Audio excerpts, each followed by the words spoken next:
They say winter is the season of stillness, of quiet nights and peaceful days. But have you ever wondered what hides within that silence? What lies beneath the snow, waiting for the world to turn away? Welcome to Icy Shadows. Tonight, we step into the cold embrace of winter, where every whisper of wind, every crack of ice, tells a story you were never meant to hear. Stay warm, stay close, and remember, winter's shadows are always watching.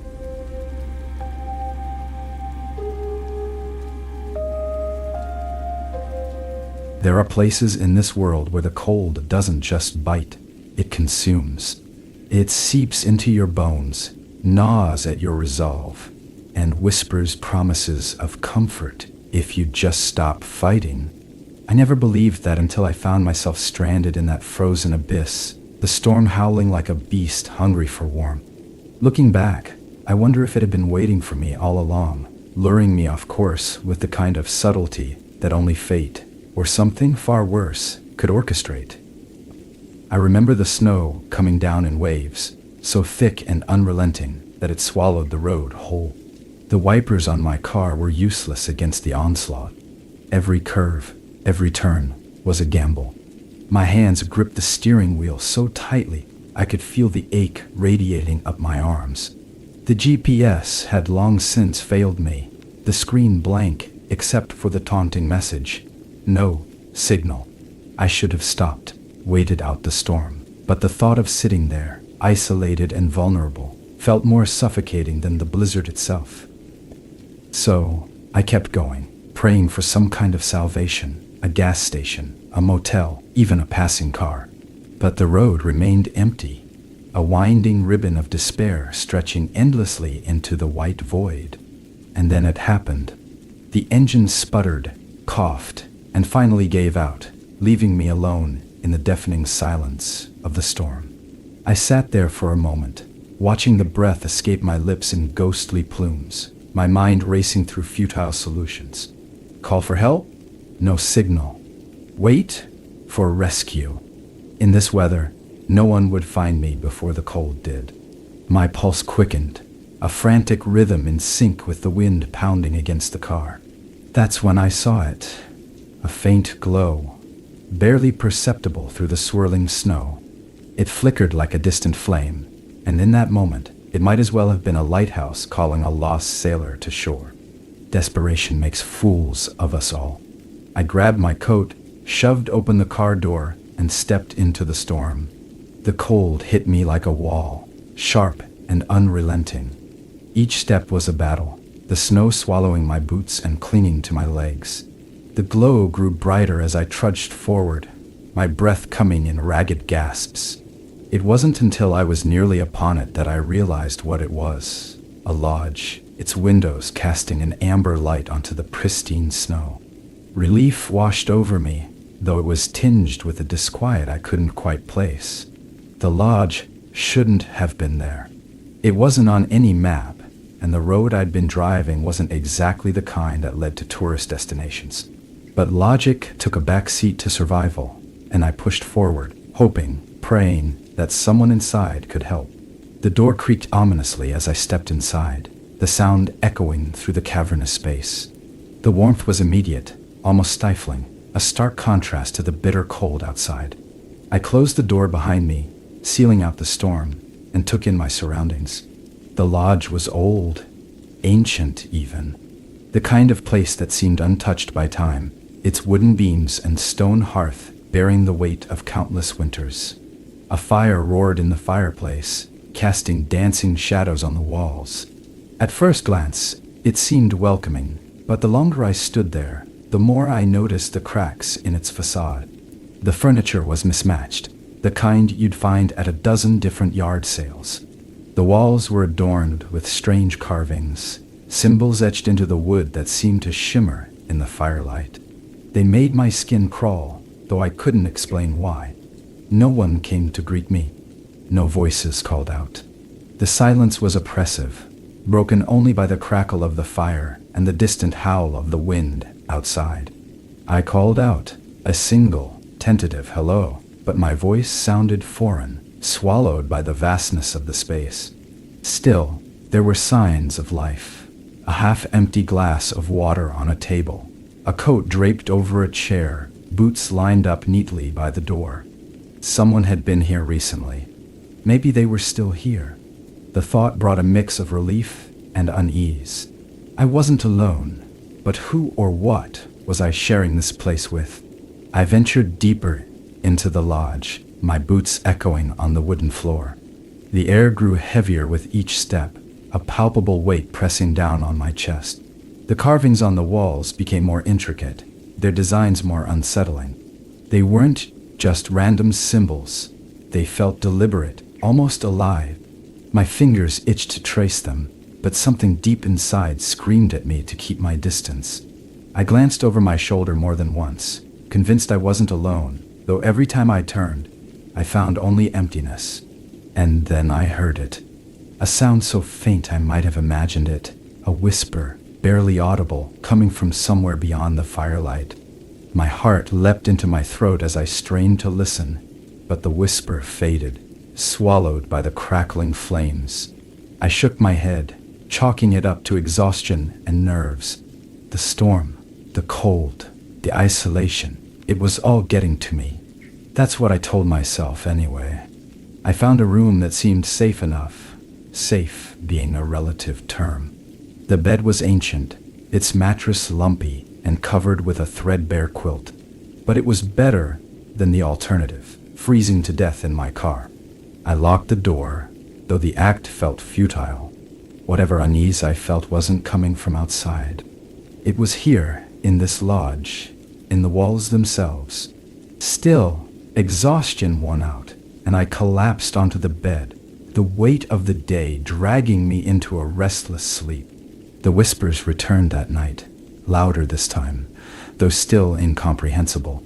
They rose and fell like the wind, carrying with them a sense of urgency, or was it warning? I woke in a cold sweat, the fire in the main room long since burned out. The darkness was absolute, oppressive. And yet, I felt eyes on me, watching from the shadows. My breath caught as I scanned the room, my heart pounding against my ribs. Nothing, just the darkness, the silence, and the faint hum of something I couldn't name. I wanted to leave. Every instinct screamed at me to get out, to brave the storm, and take my chances in the wilderness. But something held me there, a force I couldn't explain. It wasn't just fear, it was curiosity, an insidious pull that whispered promises I couldn't ignore.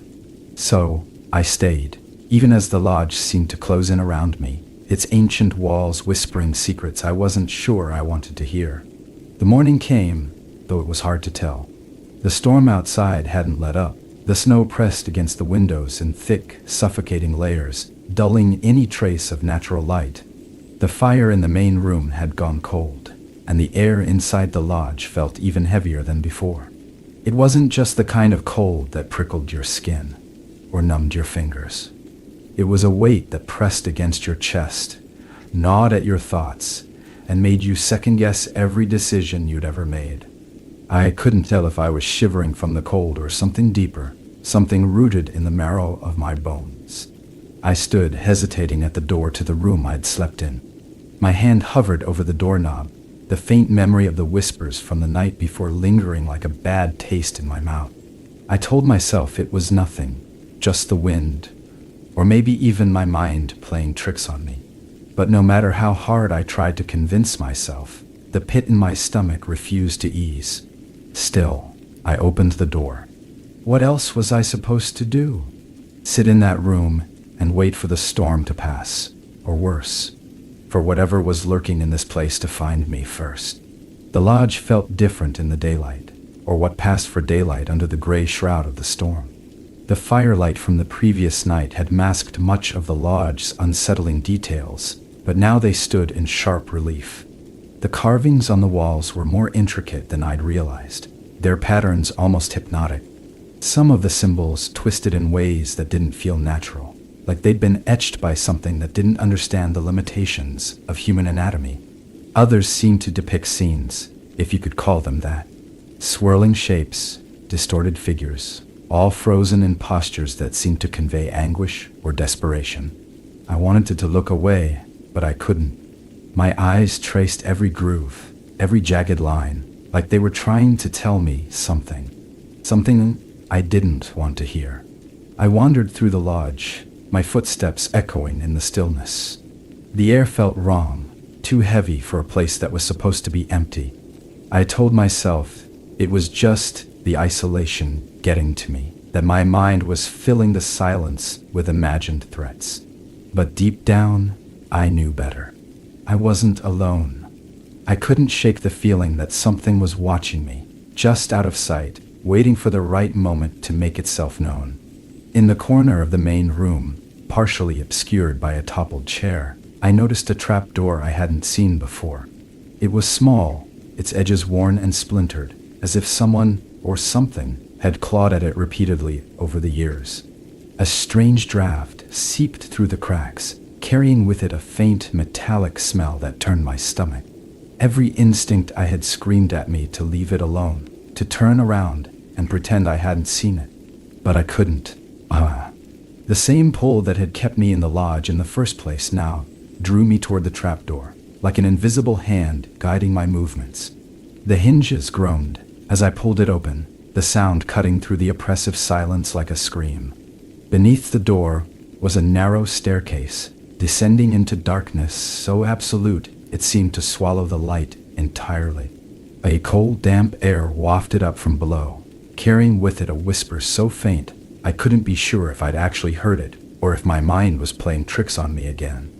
I hesitated, gripping the edge of the trapdoor so tightly my knuckles ached. Every fiber of my being begged me to close it and walk away, but my feet had other plans. Before I knew it, I was descending, each step creaking under my weight and echoing into the void below. The staircase seemed impossibly long, as though it were stretching the further I went. The air grew colder with each step, and the metallic smell became stronger, more pungent. My breath came in shallow gasps, each one visible in the freezing air. By the time I reached the bottom, my fingers were numb, and my heart was pounding so hard it felt like it might burst. The room at the bottom was small, barely more than a cellar. The walls were made of rough stone, glistening with frost that seemed to crawl like living veins across the surface. In the center of the room stood a shrine, or at least that's what it looked like. It was made of ice, its surface smooth and impossibly clear, like it had been sculpted with an artistry that defied human capability. Embedded within the ice were shapes that I couldn't quite make out, distorted and fragmented like something seen through water. As I stepped closer, I realized with a sickening jolt what they were: bones. Human bones, twisted and broken, their jagged edges jutting out in ways that made my stomach churn. The air around the shrine was thick, almost suffocating, and the whispers were louder now. They weren't words, at least not in any language I recognized, but they carried a weight, an intent, that pressed against my mind like a vice. My hands trembled as I reached out, drawn toward the ice despite every instinct screaming at me to stop. The moment my fingers brushed its surface, a shock of cold shot through me, so intense it felt like fire. I yanked my hand back, stumbling and falling to the ground. The whispers turned into a low, guttural hum, resonating through the room and into my very bones. I scrambled to my feet and backed away, my breath coming in ragged gasps. The shrine seemed to pulse, the bones within shifting as though trying to free themselves from their frozen prison. I turned and bolted up the stairs, not daring to look back. The sound followed me, a low, rhythmic pounding, like the heartbeat of something ancient and malevolent. By the time I reached the top, I was gasping for air, my legs trembling so badly I could barely stand. The trapdoor slammed shut behind me, though I hadn't touched it. The sound reverberated through the lodge, and for a moment, the whispers stopped. The silence that followed was somehow worse, a void that seemed to press against my ears and wrap around my thoughts. I stumbled into the main room, collapsing onto the floor near the cold hearth. My mind raced, trying to make sense of what I'd seen, what I'd felt. But no matter how hard I tried, I couldn't shake the feeling that the lodge itself was alive, watching me, waiting for me to make my next move. The hours stretched endlessly after I fled from the cellar. Time seemed irrelevant in the suffocating grasp of the storm. The pale gray light outside never shifted, never dimmed or brightened. It was as if the day had been caught in a frozen loop. My thoughts were fractured, replaying the icy shrine over and over, the glinting bones caught in the frost like grotesque relics. I wanted to convince myself that it was just my imagination, some elaborate trick conjured by exhaustion and fear. But deep down, I knew the truth. I had touched something I wasn't meant to, disturbed a silence that had lain undisturbed for far too long. I couldn't stay in the lodge. That much was clear. Every creak of the floorboards, every subtle shift in the air sent my nerves into overdrive. It felt like the entire structure was breathing, waiting, watching me with a hunger I couldn't define. I packed my bag, though the act felt almost pointless. What was I going to do? Walk into the storm and hope I stumbled upon a miracle? Still, the thought of staying put was unbearable. Whatever had whispered to me in the dark wasn't going to let me rest. Not here. The moment I stepped outside, the wind cut into me like shards of broken glass. It was worse than the day before.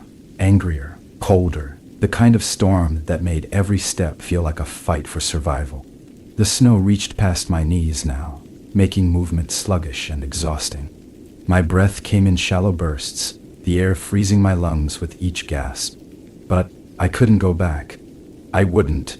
The lodge was behind me, and with each step I took, I felt a small sliver of relief.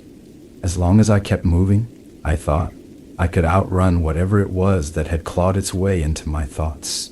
I didn't realize I was heading downhill until the lodge was no longer visible behind me. The landscape had shifted, the trees thinning out to reveal an expanse of jagged rocks and snow-covered hills. It was strange. I didn't remember the road passing through a valley like this. But the storm made everything look unfamiliar, and I told myself I must have just missed it on my way in. The wind howled louder as I descended, carrying with it a strange sound I couldn't quite place. It wasn't the whispers this time. Those had faded the moment I left the lodge, but something deeper, a low rumble that seemed to come from the earth itself. At first, I thought it was just the wind tearing through the cliffs, but the rhythm of it felt too deliberate, too purposeful. The first sign of the town came as a shock. A collapsed steeple jutted out from the snow like a jagged tooth, its weathered wood dark against the blinding white. I stopped, staring at it in disbelief. There had been no mention of a town on any of the maps I'd studied, and yet here it was, buried in the valley like a graveyard forgotten by time. I moved closer, drawn by a mixture of curiosity and dread. The steeple belonged to a small chapel, its roof partially caved in under the weight of decades of snow. The windows were shattered, the glass scattered like frost-covered diamonds across the ground. Beyond the chapel, more structures emerged from the snow. Houses, stores, and what looked like the remnants of a train station, all crumbling under the weight of abandonment. The entire town was eerily quiet, the storm's howls muted, as if the valley itself had swallowed the sound. I wandered through the streets, the crunch of snow beneath my boots, the only noise. Every building I passed seemed frozen in time, their doors hanging open, their interiors coated in frost. It was as if the people who once lived here had vanished in an instant, leaving everything behind to be claimed by the cold. In the center of the town stood a fountain, its surface frozen solid. The figure at its center was partially buried, but I could make out the shape of a woman. Her arms stretched upward in a pose that might have been serene, if not for the jagged cracks that ran through her face. Her expression was twisted, her mouth frozen in what looked like a silent scream. I backed away, my chest tightening as an overwhelming sense of wrongness washed over me. It wasn't just the fountain, it was the entire town. The longer I stayed, the more I felt like I was being watched, as if the very walls of the buildings were alive with unseen eyes.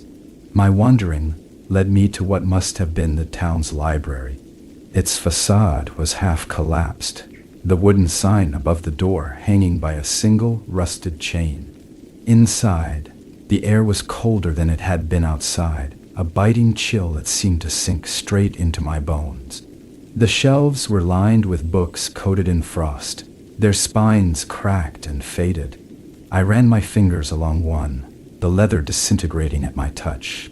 The titles were strange, many of them in languages I didn't recognize, their lettering sharp and angular, like the carvings in the lodge. In the far corner of the library, a desk sat beneath a broken window, its surface covered in papers and maps. I shuffled through them, my fingers trembling as I pieced together fragments of the town's history. The papers spoke of a winter unlike any other, a storm that had trapped the residents in the valley for months. Supplies had run out, desperation setting in. But it wasn't starvation that had killed the town. It was something far worse. The records became incoherent toward the end, the writing frantic and jagged, as if the author had been scribbling in blind panic. One word kept appearing, scrawled again and again, bound. My heart raced as I turned over the last sheet, revealing a sketch of the shrine I'd seen beneath the lodge. The image was crude, but unmistakable, the jagged bones, the frost-covered altar. Beneath it, a single sentence was scrawled in English. We sealed it here, but it watches still. The rumble I'd heard earlier returned, louder this time, vibrating through the floorboards beneath my feet. Dust rained down from the ceiling as the walls of the library groaned in protest. I stumbled back, clutching the papers to my chest, as the sound grew louder, more insistent. It wasn't just the earth, it was the town itself, shifting and groaning like something was trying to wake it from its frozen slumber. And then I heard it again. Not the rumble, not the whispers, but something far worse. The sound of footsteps crunching in the snow just outside the library. Deliberate, slow, one, headed straight for me. The footsteps stopped just outside the library. My pulse hammered in my ears so loud I was sure whoever, or whatever, was out there could hear it too. I froze, clutching the brittle papers in my hands, the edges cutting into my palms. The cold seeped deeper into my skin, but I didn't dare move. My breath came in shallow puffs, each exhale forming a faint cloud in the icy air. The silence that followed was suffocating, a heavy pause that made every second stretch unbearably long. And then, the sound returned. A single, deliberate step, closer this time. The floor beneath me creaked as I shifted my weight, trying to move without making a sound. My instincts screamed at me to run, but where would I go? The storm outside would swallow me whole, and the town, well, the town wasn't empty. I knew that now. Another step, and then another. Whatever was out there was circling the building, its movement slow and methodical. The sound of crunching snow was agonizing, each step dragging out the tension like a blade against stone. I backed away from the desk, the papers crinkling in my hands as I tried to steady my breathing. My foot caught on the edge of a fallen beam, and I stumbled, the sharp crack of wood breaking the stillness. The footsteps stopped. For a moment, there was nothing. No sound. No movement. Just the oppressive weight of the silence pressing against me. And then it came, the creak of the library's front door swinging open. A gust of wind blew through the broken windows, scattering loose papers and sending an icy chill down my spine. The door groaned as it swung back and forth, its hinges protesting against the intrusion. I crouched behind the desk, every muscle in my body coiled like a spring. Something stepped inside. I couldn't see it, but I could hear it. The sound of snow crunching against the floorboards was unmistakable, slow and deliberate, each step reverberating through the hollow space. The air grew colder, so cold it burned my skin. My fingers ached as I gripped the edge of the desk, trying to stay as still as possible. Whatever had entered the library wasn't in a hurry. It moved with the kind of purpose that only comes from knowing exactly where its prey is. I closed my eyes, willing myself to disappear, to melt into the shadows. But the sound drew closer, each step measured, unhurried. And then it stopped, right on the other side of the desk. I could feel it now, the oppressive weight of its presence pressing down on me, suffocating and all-consuming. The air was thick with the scent of frost, and something else, something metallic and faintly sweet. My stomach churned, and I fought the urge to retch. The papers slipped from my trembling hands, fluttering to the ground with a faint rustle. The sound might as well have been a gunshot. Whatever was behind the desk moved, its steps quick and sharp, circling around me. I scrambled backward, my legs giving out as I collided with a shelf. A cascade of frost-covered books tumbled to the floor, the noise echoing through the library like shattering glass. I finally saw it, or at least part of it. A shadow moved through the dim light, its edges sharp and jagged, like the fractured remains of something once human. Its shape twisted as it moved, limbs stretching unnaturally long, bending at impossible angles. I couldn't make out a face, just the glint of something reflective where its eyes should have been. Cold radiated from it in waves, each one more intense than the last. My breath hitched as I pressed myself against the wall, desperate to put as much distance as possible between me and it. The thing tilted its head, the movement unnervingly slow, as if it were studying me. I don't know how long we stayed like that, me frozen in fear, and it standing there, a silent, impossible presence. But then, without warning, it moved. Its form flickered, dissolving into a mist-like haze that seemed to seep into the very walls of the library. The room grew impossibly cold, the frost on the walls thickening into jagged shards that crept closer and closer. I didn't wait to see what would happen next. My legs were unsteady, but adrenaline pushed me forward. I ran for the door, the sound of my boots pounding against the frost-covered floor filling the silence. The storm outside hit me like a wall, the wind tearing at my coat and biting at my exposed skin. But I didn't stop. I couldn't. The town was alive, and whatever had been in the library wasn't the only thing lurking in the shadows. The buildings blurred together as I ran, their warped, frost-covered shapes looming like specters in the storm. The wind howled, carrying with it faint whispers that sent chills down my spine.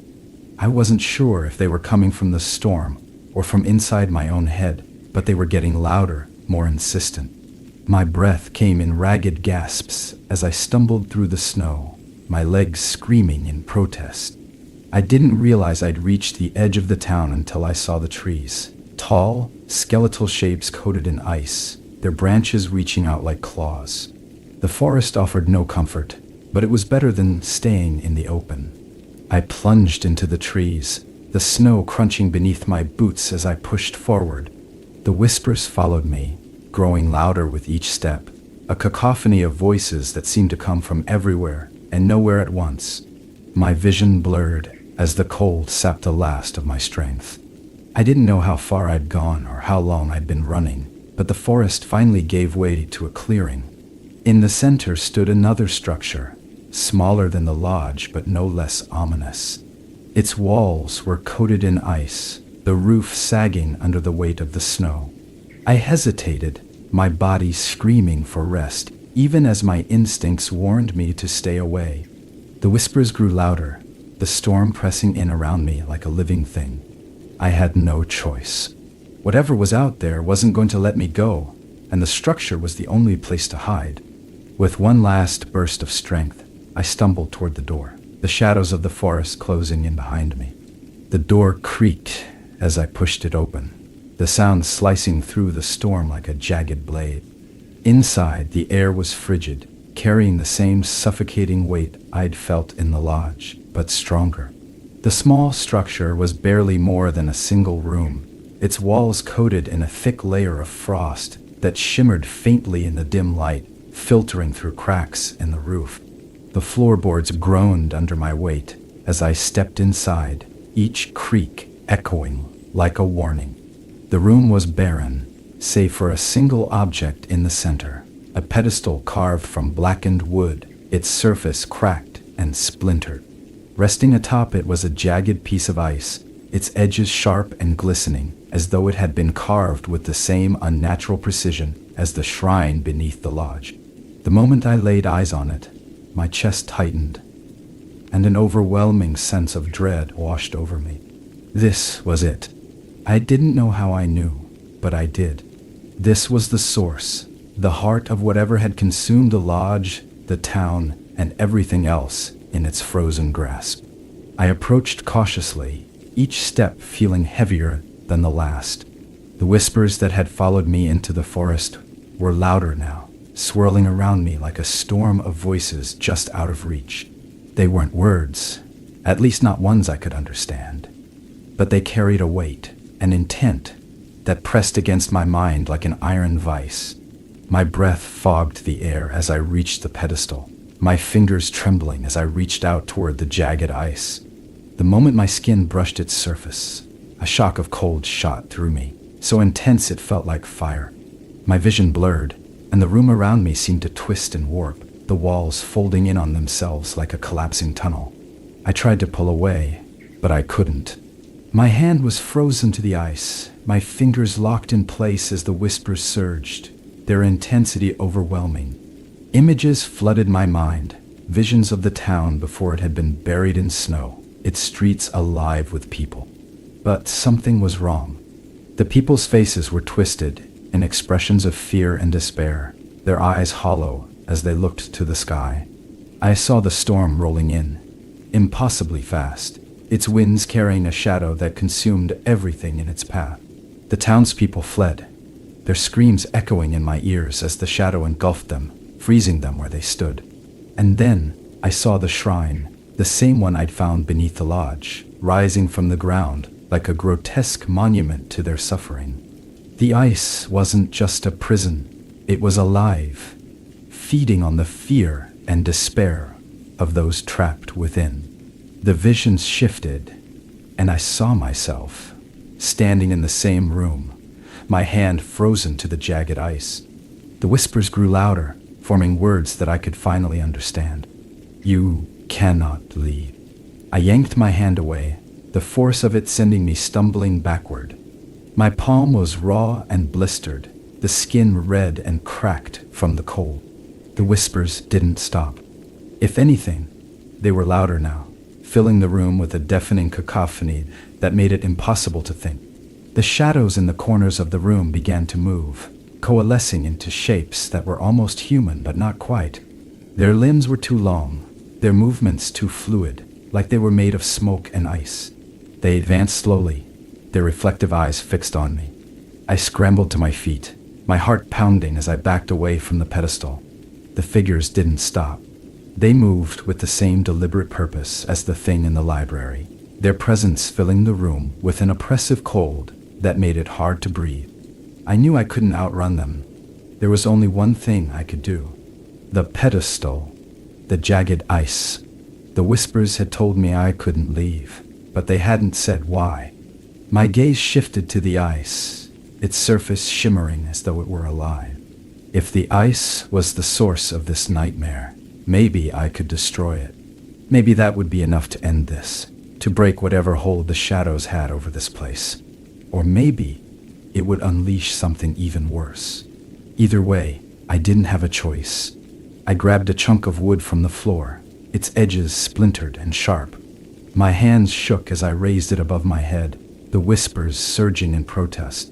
The shadows moved faster now, their forms stretching and twisting as they lunged toward me.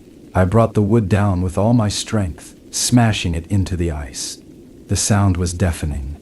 The ice cracked, a jagged line splitting its surface as a burst of cold air exploded from within.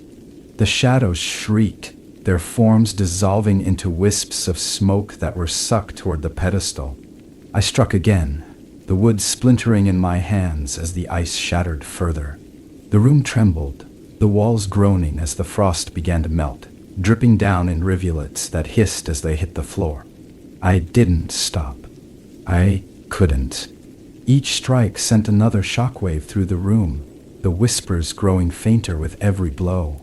The shadows were gone now, their presence replaced by an eerie silence that felt even more oppressive. With one final swing, the ice shattered completely, its fragments scattering across the floor like shards of glass. The room went still. The frost on the walls evaporated, the air warming slightly as the oppressive cold lifted. I collapsed to my knees, my chest heaving as I struggled to catch my breath. It was over, or so I thought. The ground beneath me rumbled, a low, guttural sound that sent a new wave of fear coursing through me. The pedestal began to crumble, its blackened wood splintering as cracks spread across the floor.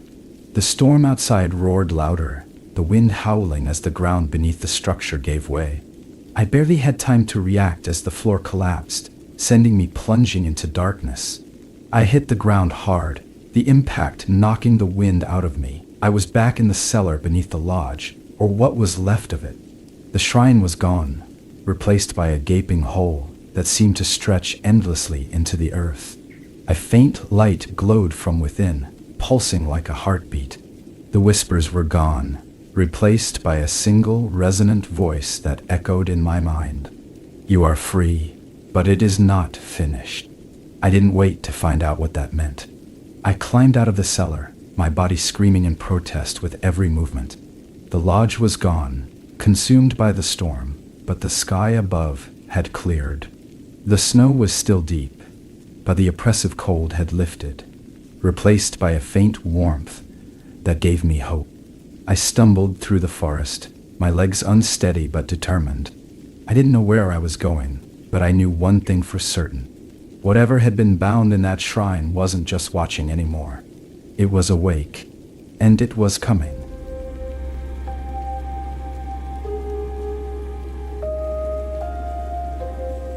I've often thought about that night, about the mistakes that led me there and the decisions I made after. I've wondered if I had turned back sooner, if I'd ignored the storm and pressed on through the mountains. Would I still have ended up in that place? It's a cruel trick of memory, replaying the same moments, the same choices, with the promise that things might have turned out differently. But deep down, I know the truth. There was no avoiding it. That place had been waiting for me. The storm hit so suddenly that I had no time to prepare. One moment, the winding road ahead was clear, a narrow ribbon of asphalt twisting through the Rockies. The next, it was gone, swallowed by a wall of white. The snow came down in thick sheets, heavy and relentless, the kind that made it impossible to tell where the ground ended and the sky began. My car's tires skidded as I slowed to a crawl, the windshield wipers fighting a losing battle against the onslaught.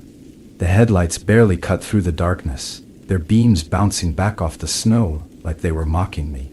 The cold crept in through the car's heater, wrapping around me like a second skin. I gripped the steering wheel tighter, my knuckles aching from the effort. Every nerve in my body screamed at me to pull over, to wait out the storm, but the thought of stopping on that desolate mountain pass made my chest tighten. There was no cell service, no passing cars, no sign of life. Just me, the storm, and the suffocating darkness. I pressed on, hoping that if I just kept going, I'd find something. A gas station, a diner, any sign of civilization. Then it happened. The car lurched forward, a sickening crunch echoing beneath me as the tires lost their grip. I tried to correct the skid, but it was too late. The car slid sideways, slamming into a snowbank with enough force to rattle my teeth. The engine sputtered, coughed, and died, leaving me in a silence so complete it felt like the storm had swallowed the world whole. I sat there for a moment, staring out at the endless white, my breath fogging the inside of the windshield. The cold was sharper now, biting at my exposed skin. I tried the ignition, but the car only groaned in protest. The gas gauge was low. I'd been running on fumes, hoping to make it to the next town. Now, I was stranded. The realization hit me like a punch to the gut. Panic clawed at the edges of my mind, but I forced it down, taking deep, measured breaths. I couldn't afford to lose my head. Not here. Not now. I fumbled for my phone, but the screen mocked me with its no signal warning. Of course. I should have known better than to trust anything out here to work. The storm howled outside, the wind battering the car like a living thing. I stared at the dashboard, weighing my options. Staying in the car wasn't one of them.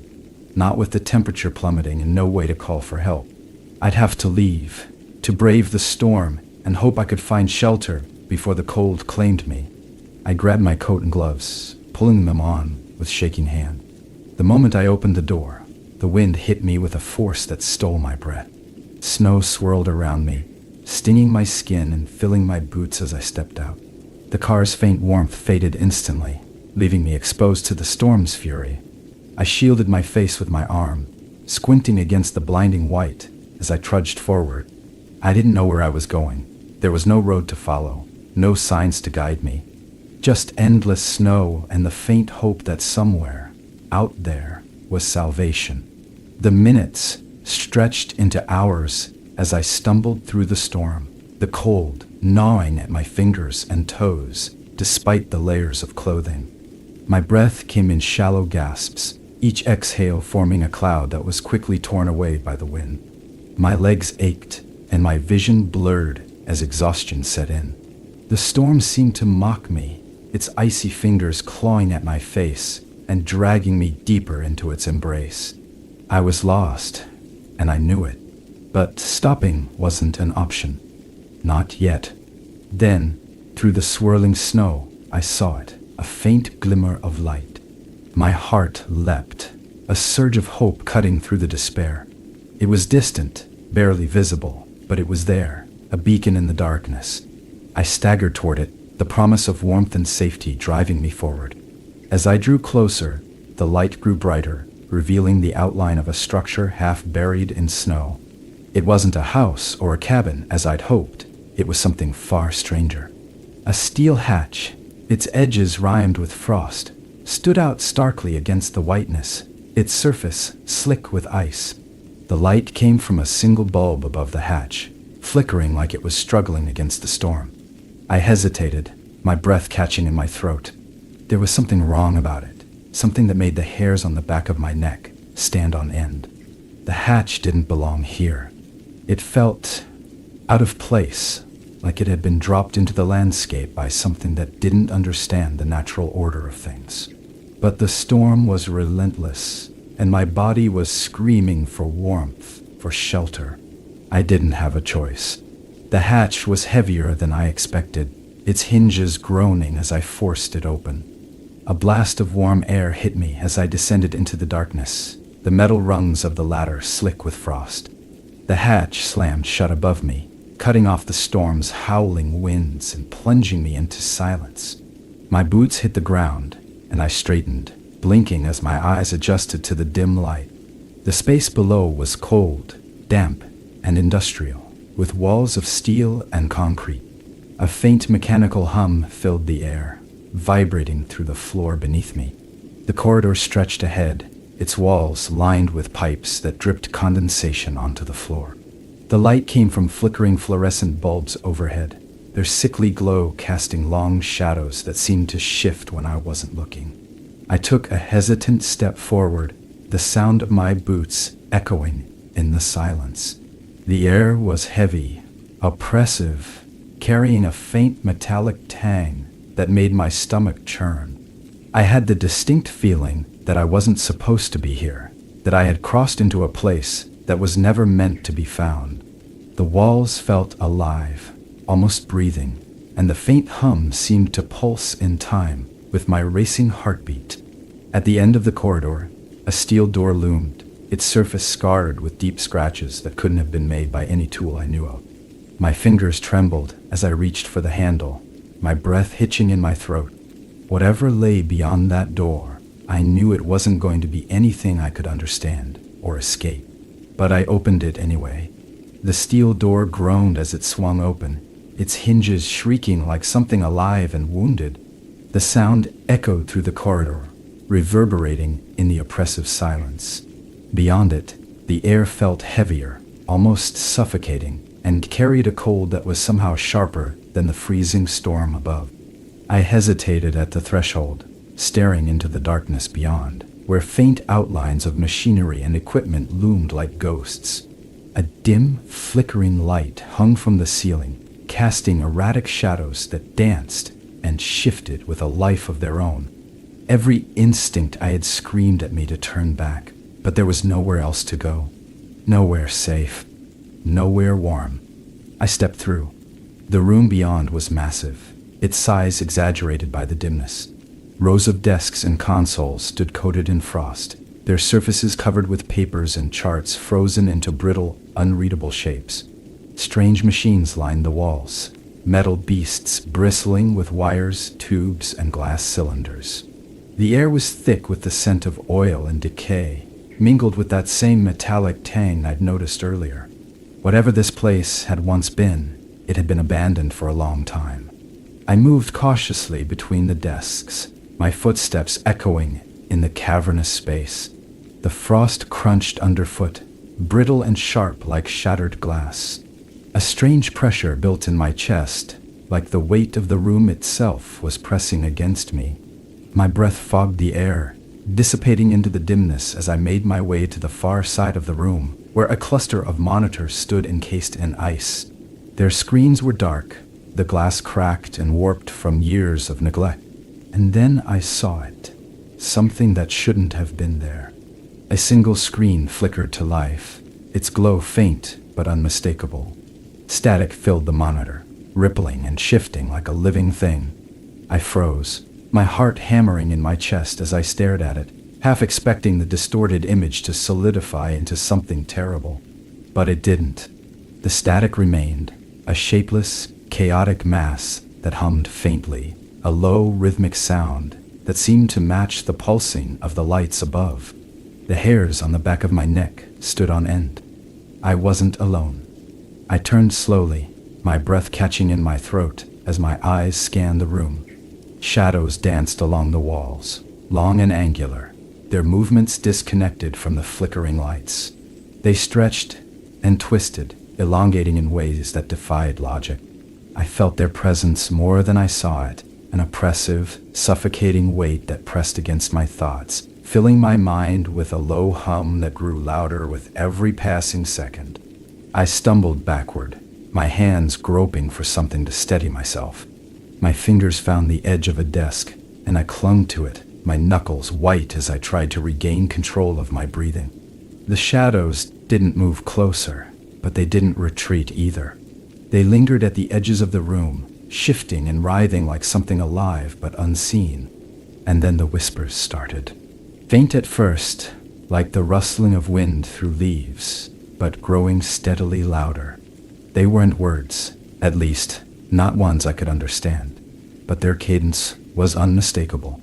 They carried a rhythm, a pattern that felt deliberate, purposeful. The sound wormed its way into my ears, burrowing into my thoughts like a splinter. I clamped my hands over my ears, but it didn't help. The whispers weren't coming from outside. They were inside me, echoing in the hollow spaces of my mind. I don't remember moving, but suddenly I was running. My boots pounded against the frost-covered floor, the whispers chasing me, growing louder, more insistent. The room blurred around me as I stumbled through the darkness, my breath coming in ragged gasps. I didn't know where I was going. I just needed to get away. Away from the whispers, the shadows, the suffocating presence that clung to me like a second skin. I burst through another door, my momentum carrying me forward until I collapsed against a wall. The cold metal pressed against my back, sapping what little warmth remained in my body. The room was smaller than the last, its walls lined with shelves filled with jars and vials that glinted in the faint light. Most were shattered, their contents frozen into strange crystalline patterns. A thick layer of frost covered everything, muting the room's sharp edges and making it feel like a mausoleum. I tried to catch my breath, my chest heaving as I fought to push the whispers out of my mind. But the silence that followed was worse. It wasn't the absence of sound, it was a presence, an emptiness that pressed against me from all sides. The air felt thick, like it was closing in around me, choking me. My hands shook as I reached for the nearest shelf, using it to pull myself to my feet. That's when I saw it. In the center of the room stood a tank, its glass frosted over and cracked in places. Thick metal pipes snaked out from its base, disappearing into the walls and ceiling. The liquid inside was frozen solid, a cloudy, opaque substance that obscured whatever was trapped within. But there was something there. A shape. A figure. It was tall, impossibly so, its limbs long and angular. Its outline pressed against the ice, distorted and warped by the fractures in the glass. My breath hitched as I stepped closer, my boots crunching against the frost. The whispers had stopped, replaced by a low hum that vibrated through the floor, resonating in my chest. The figure didn't move, but its presence filled the room, oppressive and overwhelming. I reached out, my fingers brushing against the frost-covered glass. The instant my skin made contact, a jolt of cold shot through me, so intense it felt like fire. I yanked my hand back, stumbling away as the hum grew louder, more insistent. The ice began to crack, thin spiderweb fractures spreading across its surface. And then it moved. A single deliberate twitch of its hand, long, sharp fingers that scraped against the inside of the glass. The sound was deafening, a screech that tore through the room and set my teeth on edge. The cracks in the ice deepened, spreading outward like lightning, and the liquid inside began to bubble and churn, its frozen surface breaking apart. I didn't wait to see what would happen next. I turned and ran, the door slamming shut behind me as the hum rose to a deafening roar. My footsteps echoed through the corridor as I fled, my mind racing with thoughts I couldn't hold on to. Whatever was in that tank, it wasn't dead. It wasn't contained. And now, it was awake. The hallway stretched before me, a jagged, frost-covered artery winding deeper into the belly of this place. My breath came in ragged bursts, each exhale visible in the icy air. Behind me, the sound of cracking glass echoed faintly, like the distant sound of ice splitting on a frozen lake. But it wasn't distant, not really. It was closer than I wanted to believe, closer than I dared acknowledge. Whatever I had seen in that tank, it was no longer confined. It was free now, and I had no idea what that meant, or where it was. The lights above flickered erratically, casting the walls in a stuttering, chaotic glow. I kept moving, my boots crunching against the frost-covered floor, the sound far too loud in the suffocating silence. Every nerve in my body screamed at me to keep going, to put as much distance as possible between myself and the room I had just fled. But no matter how fast I moved, the air around me felt heavy, like the bunker itself was conspiring to hold me in place. The corridor veered sharply to the left, opening into another vast room. I hesitated at the threshold, my instincts screaming that whatever lay beyond was worse than what I had left behind. But there was no other way forward. The hallway behind me seemed to stretch endlessly into darkness, a tunnel to nowhere. The only choice was forward. It always was. The room was colder than any I had been in so far, the air sharp and brittle. Rows of tall metal shelves lined the walls, each one filled with containers and vials coated in frost. The shelves formed narrow aisles, like a maze carved from steel and ice. The faint glow of flickering light bulbs cast jagged shadows across the floor, the shapes twisting and writhing like living things. I moved cautiously, my footsteps echoing in the stillness. As I passed the first row of shelves, I noticed the containers were labeled in a language I didn't recognize, sharp, angular characters that looked almost like runes. Some of the vials had shattered, their contents frozen into crystalline patterns that glittered faintly in the dim light. Others were intact, their cloudy liquids swirling lazily, as if untouched by time. The sight filled me with a deep, gnawing unease. Whatever had been stored here, it wasn't meant to be found. The further I moved into the room, the more oppressive the atmosphere became. The air was thick with an almost metallic tang, a smell that clung to the back of my throat and made my stomach churn. I passed more shelves, each one more disordered than the last. Broken containers littered the floor, their shards embedded in the frost like jagged teeth. And then, I saw it, evidence that I wasn't alone. Footprints. They were faint, half filled with frost, and partially obscured by the passage of time, but they were unmistakable. Human-shaped, but larger than any foot I'd ever seen, with deep grooves running parallel to the toes. I crouched, my fingers trembling as I traced the edges of one. The frost around it seemed darker, as though something had burned it into the floor. I swallowed hard, my breath catching in my throat as I straightened. Whatever had left these tracks wasn't far away. I moved faster now, weaving through the aisles, my heart pounding in my chest. The shelves seemed to stretch endlessly, forming a labyrinth of steel and frost that I couldn't escape.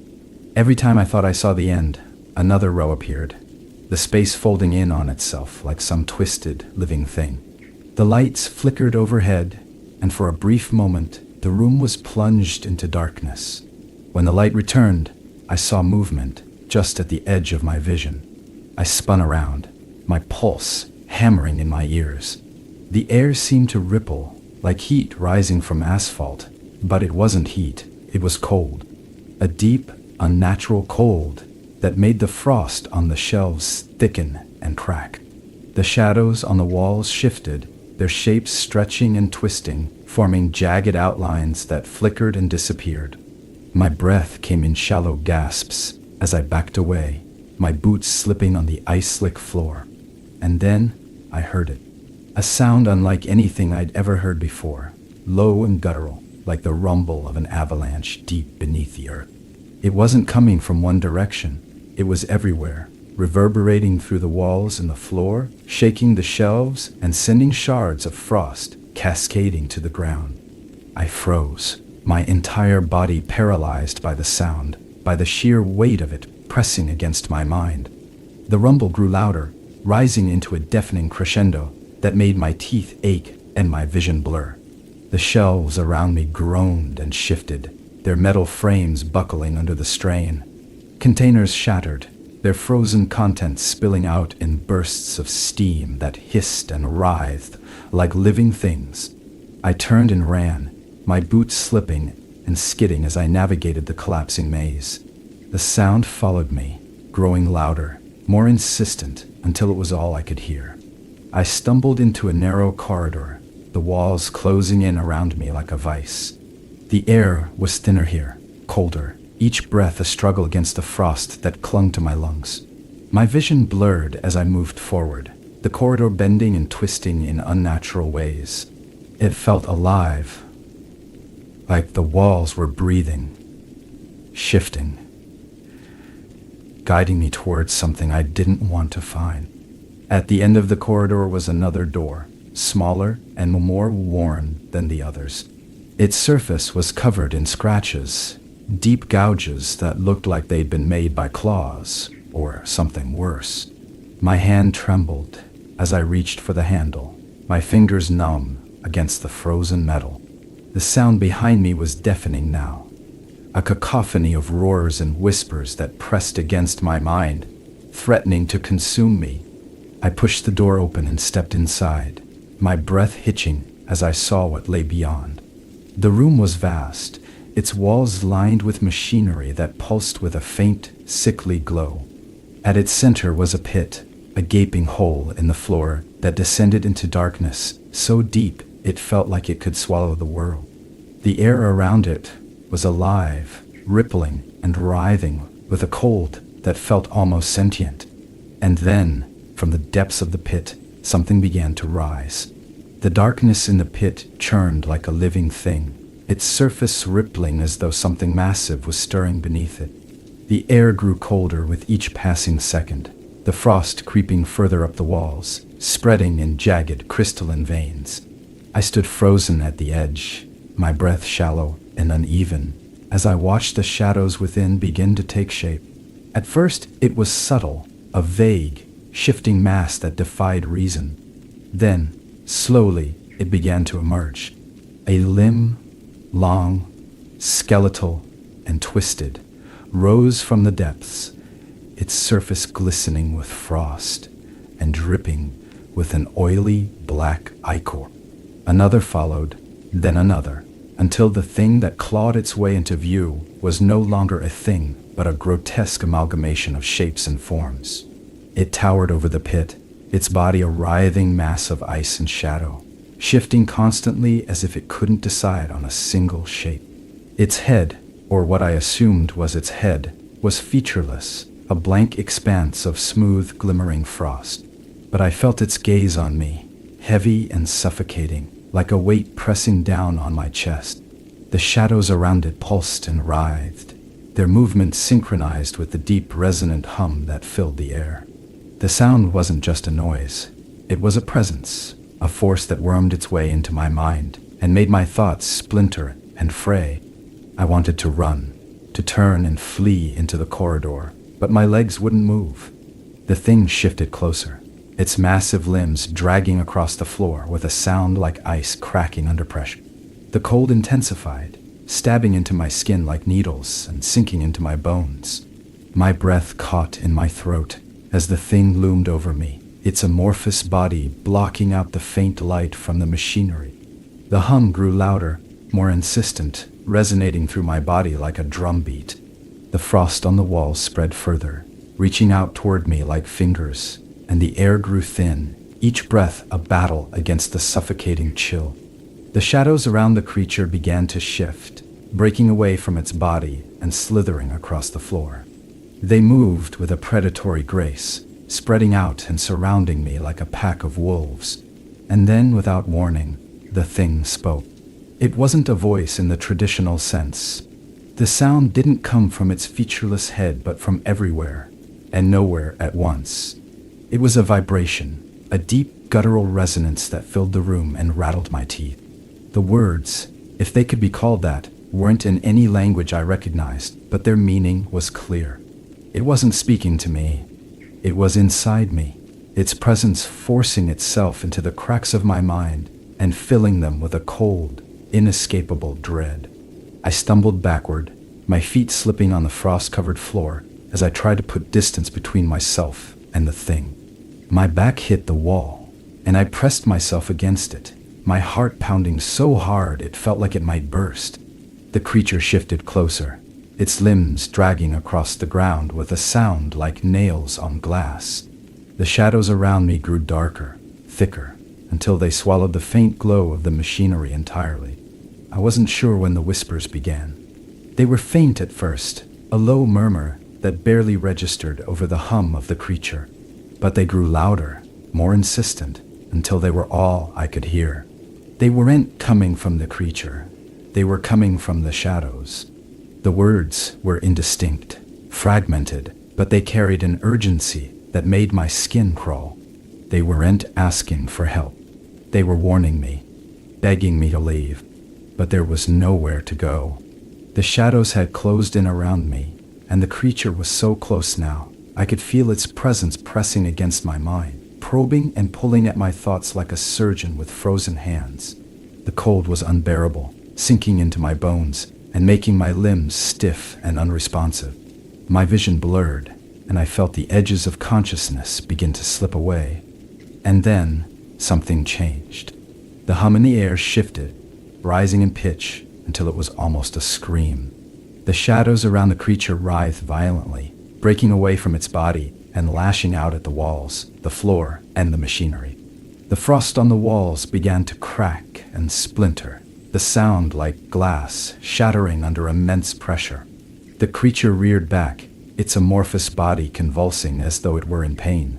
The whispers grew louder, more frantic, and for the first time, I felt a sliver of hope. The shadows recoiled from me, and the air around the creature shimmered with a strange, almost electric energy. The frost on the floor began to recede, melting into small puddles that hissed and steamed in the frigid air. The creature's body flickered, its shape becoming less defined, as though it were losing its grip on the physical world. The hum in the air grew louder still, reaching a deafening crescendo that made my head feel like it was going to split in two. And then it stopped. The silence that followed was absolute, the kind of silence that pressed against your ears and made your own breathing sound deafening. The creature was gone, its massive form dissolved into the darkness of the pit. The frost on the walls and floor continued to melt, the air warming slightly as the oppressive cold lifted. I slumped against the wall, my body trembling as I tried to catch my breath. My mind was a fractured mess, filled with the echoes of whispers and the weight of the creature's presence.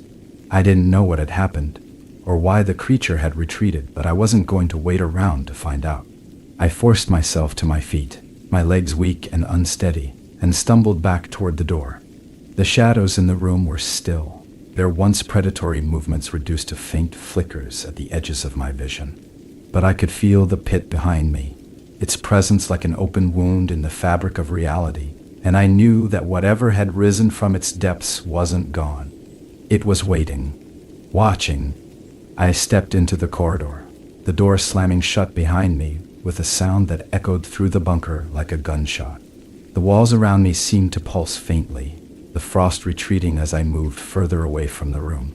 But the air was still thick with unease, and I couldn't shake the feeling that the creature's retreat had been temporary. It wasn't finished. Not yet, and neither was I. The corridor stretched endlessly before me, every step pulling me deeper into the unknown. My legs felt like lead, stiff and sluggish from the cold that had burrowed into my muscles and refused to leave.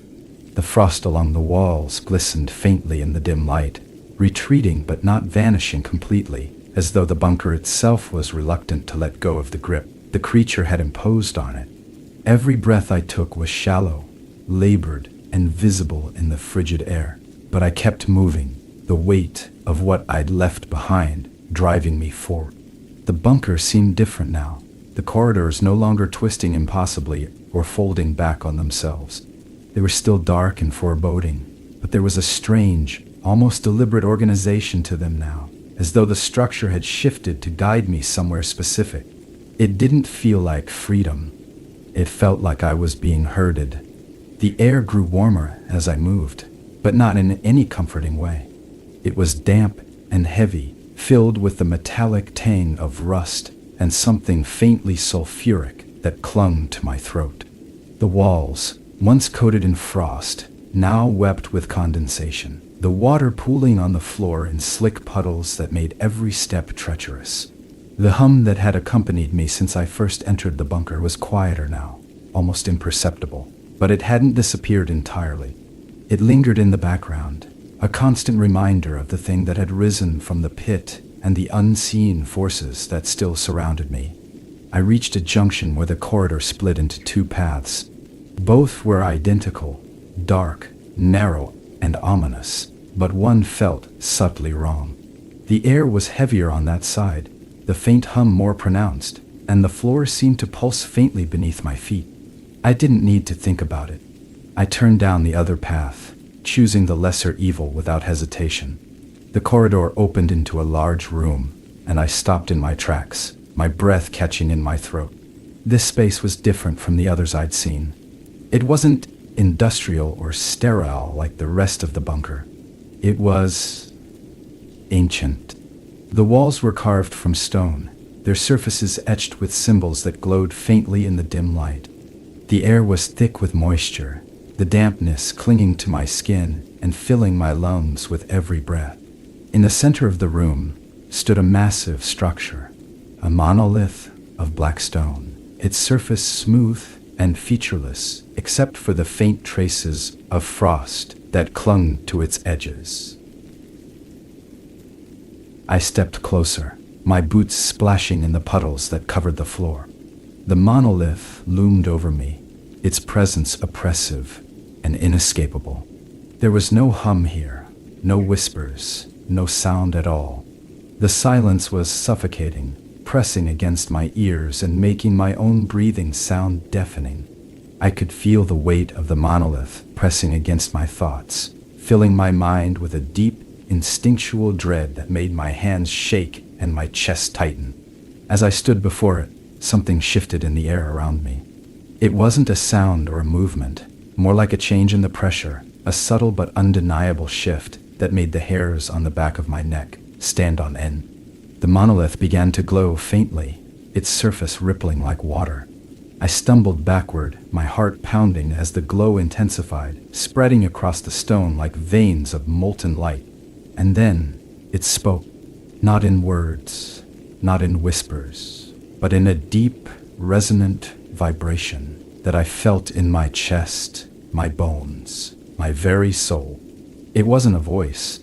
It was a presence, vast and incomprehensible, pressing against the edges of my mind and threatening to overwhelm me. The symbols on the walls flared to life, their glow pulsing in time with the monolith, casting jagged shadows across the room. I tried to run, but my legs wouldn't move. I was frozen in place, trapped by the sheer weight of the presence that filled the room. The glow from the monolith grew brighter, almost blinding, and the air around me grew colder, the frost creeping back across the floor and up the walls. The thing from the pit, it wasn't gone. It was here, in the monolith, in the walls, in the air itself. It had never left. It had been watching, waiting, pulling me deeper into its web. The light from the monolith surged, filling the room with a blinding, icy brilliance. The air crackled with energy, the sound like ice shattering under immense pressure. I felt the cold sink into my skin, deeper than before, reaching into my chest and wrapping around my heart like a frozen vice.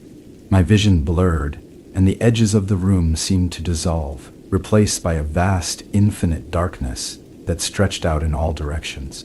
In that darkness, I saw it. Not the thing from the pit, but something larger, something older and more terrible than I could have imagined. Its form was impossible to describe, shifting and writhing like a storm of ice and shadow, its edges blurring and reforming with every passing second. It filled the void, its presence vast and all-encompassing, and I felt myself shrinking before it, my mind unraveling under the weight of its gaze. The vibration from the monolith grew stronger, more insistent, and the symbols on the walls flared brighter, their glow becoming almost unbearable. The presence in the darkness seemed to recoil, its massive form shuddering as though in pain. I didn't understand what was happening, but I knew I had to act.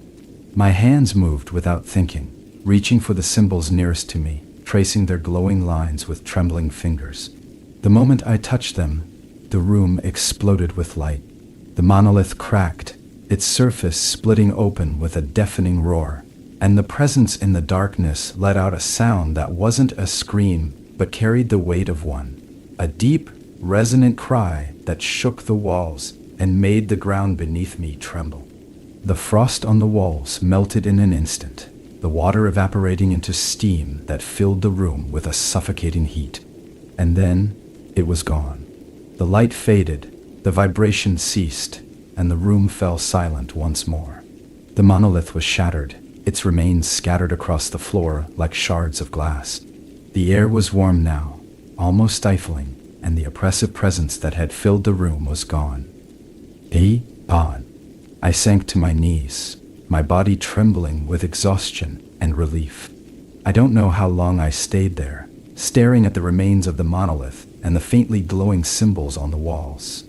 Eventually, I forced myself to my feet and stumbled back into the corridor. The bunker felt different now, empty, lifeless, like whatever had been here was truly gone. The walls no longer pulsed, and the frost had disappeared completely. I found my way back to the hatch and climbed the ladder, the cold metal rungs biting into my palms. When I pushed the hatch open, I was greeted by the pale light of dawn. The storm above finally passed. The air was crisp and clear, the sky a soft, muted gray. I stepped out into the snow, my boots sinking into the drifts, and looked back at the hatch one last time. It was over. At least, that's what I told myself. But as I turned and began walking toward the distant horizon, I couldn't shake the feeling that I hadn't escaped. Not really.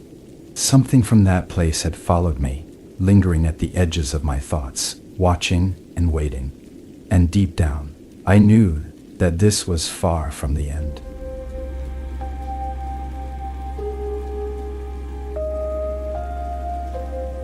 The cold has a way of creeping into your soul out here. It's not just the kind that stiffens your fingers or burns your lungs when you breathe. It's a deeper cold, one that seeps into your thoughts, numbing everything it touches until you can't tell where the ice ends and you begin. I've spent years working in the wilderness, but nothing could have prepared me for what I found at that station. Or maybe it's more accurate to say what found me. It began with the storm, as these things always seem to. A wall of white moving fast across the Alaskan sky, swallowing the peaks and valleys with relentless fury. By the time I reached the edge of the forest, visibility was down to maybe 10 feet, and the wind howled with a voice so angry it drowned out the growl of my snowmobile's engine. I pushed forward anyway, gripping the handlebars tighter as I squinted against the onslaught. There was no turning back, not with the station's radio silent for days and no word from the team inside. They were overdue for their scheduled check-in, and in this kind of weather, even a single day of silence could mean disaster. The station came into view suddenly, a dark shape barely visible through the blinding snow. The sight of it should have brought relief, but instead, a wave of unease settled over me. The windows were dark, the building hunched low against the elements like it was bracing itself. I cut the engine and dismounted, the sudden silence making the wind's screams seem louder. Snow crunched beneath my boots as I approached, each step slow and deliberate. Something wasn't right. I could feel it in the air, a heaviness, like the storm wasn't just outside but pressing down on the station itself. The front door was ajar. That was my first sign that this wasn't just a routine check. No one leaves a door open in these conditions. I stepped inside, and the wind slammed it shut behind me with a force that made me jump. The sudden quiet was jarring, broken only by the faint hum of the generator somewhere deep in the building. The air inside was cold, colder than it should have been, even with the storm raging outside. Frost clung to the walls and ceiling, sparkling faintly in the dim light of the emergency bulbs. At first glance, it looked like the team had just stepped out for a moment. Coats hung neatly by the door, boots lined up in pairs. A half-eaten meal sat on the table, frozen solid, and a mug of coffee had turned to ice mid-sip.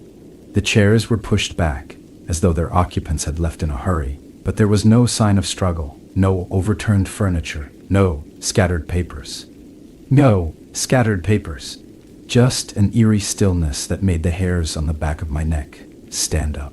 I moved through the main room, my boots leaving faint prints in the frost-covered floor. The temperature seemed to drop with every step, the air growing heavier, more oppressive.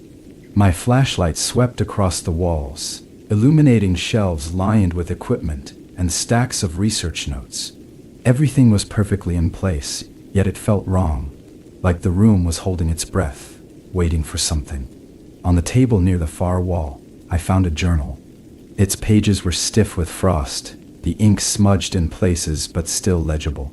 The last entry was scrawled hastily, the handwriting shaky and uneven. I read it aloud under my breath, my voice sounding strange in the quiet. Strange sounds coming from below the ice. It doesn't make sense. No wildlife this far out. It's getting louder. We all hear it now. We're not alone out here. The words sent a chill down my spine that had nothing to do with the cold. I set the journal down, my gloved fingers trembling slightly as I backed away. The sound of my own breathing seemed deafening in the silence, and I couldn't shake the feeling that I was being watched. My flashlight flickered, and for a brief moment, I thought I saw movement in the corner of the room, a shadow that didn't belong to me. But when I turned, there was nothing there. I made my way to the back of the station, where the researchers' sleeping quarters were located. The doors were open, the beds neatly made. Personal belongings were still scattered across the small spaces: books, photographs, a deck of cards laid out mid-game. It was as though the team had vanished into thin air, leaving everything behind. My unease grew stronger with each step, the silence pressing against my ears like a physical weight. Then I saw them, the tracks. They were faint, barely visible in the frost-covered floor, but they were there. Footprints leading from the main room toward the back exit. At first, I thought they belonged to the researchers, but the size was wrong. Too large, and the shape off. The toes were elongated, with deep grooves that left jagged impressions in the ice. My stomach tightened as I crouched to examine them closer, my breath fogging the air. Whatever had made those tracks, it wasn't human. The back door was open, snow piled high against the frame. The wind howled louder as I stepped outside, the cold biting into my exposed skin. The tracks continued disappearing into the storm. I hesitated, glancing back at the station's dark windows. Every instinct told me to turn back, to wait for the weather to clear, but something deeper, a gnawing curiosity, a need to understand, pushed me forward. The wind tore at me as I followed the tracks, the snow nearly up to my knees in places. The cold was relentless, seeping through my layers and numbing my fingers despite the thick gloves. The tracks led me deeper into the wilderness, away from the relative safety of the station. My flashlight cut through the swirling snow, its beam illuminating the faint trail ahead. Then I saw it. At first, I thought it was just a shadow, an outcropping of rock jutting from the snow. But as I drew closer, I realized it was something else entirely. A shard of black, smooth and reflective, buried partially in the ice.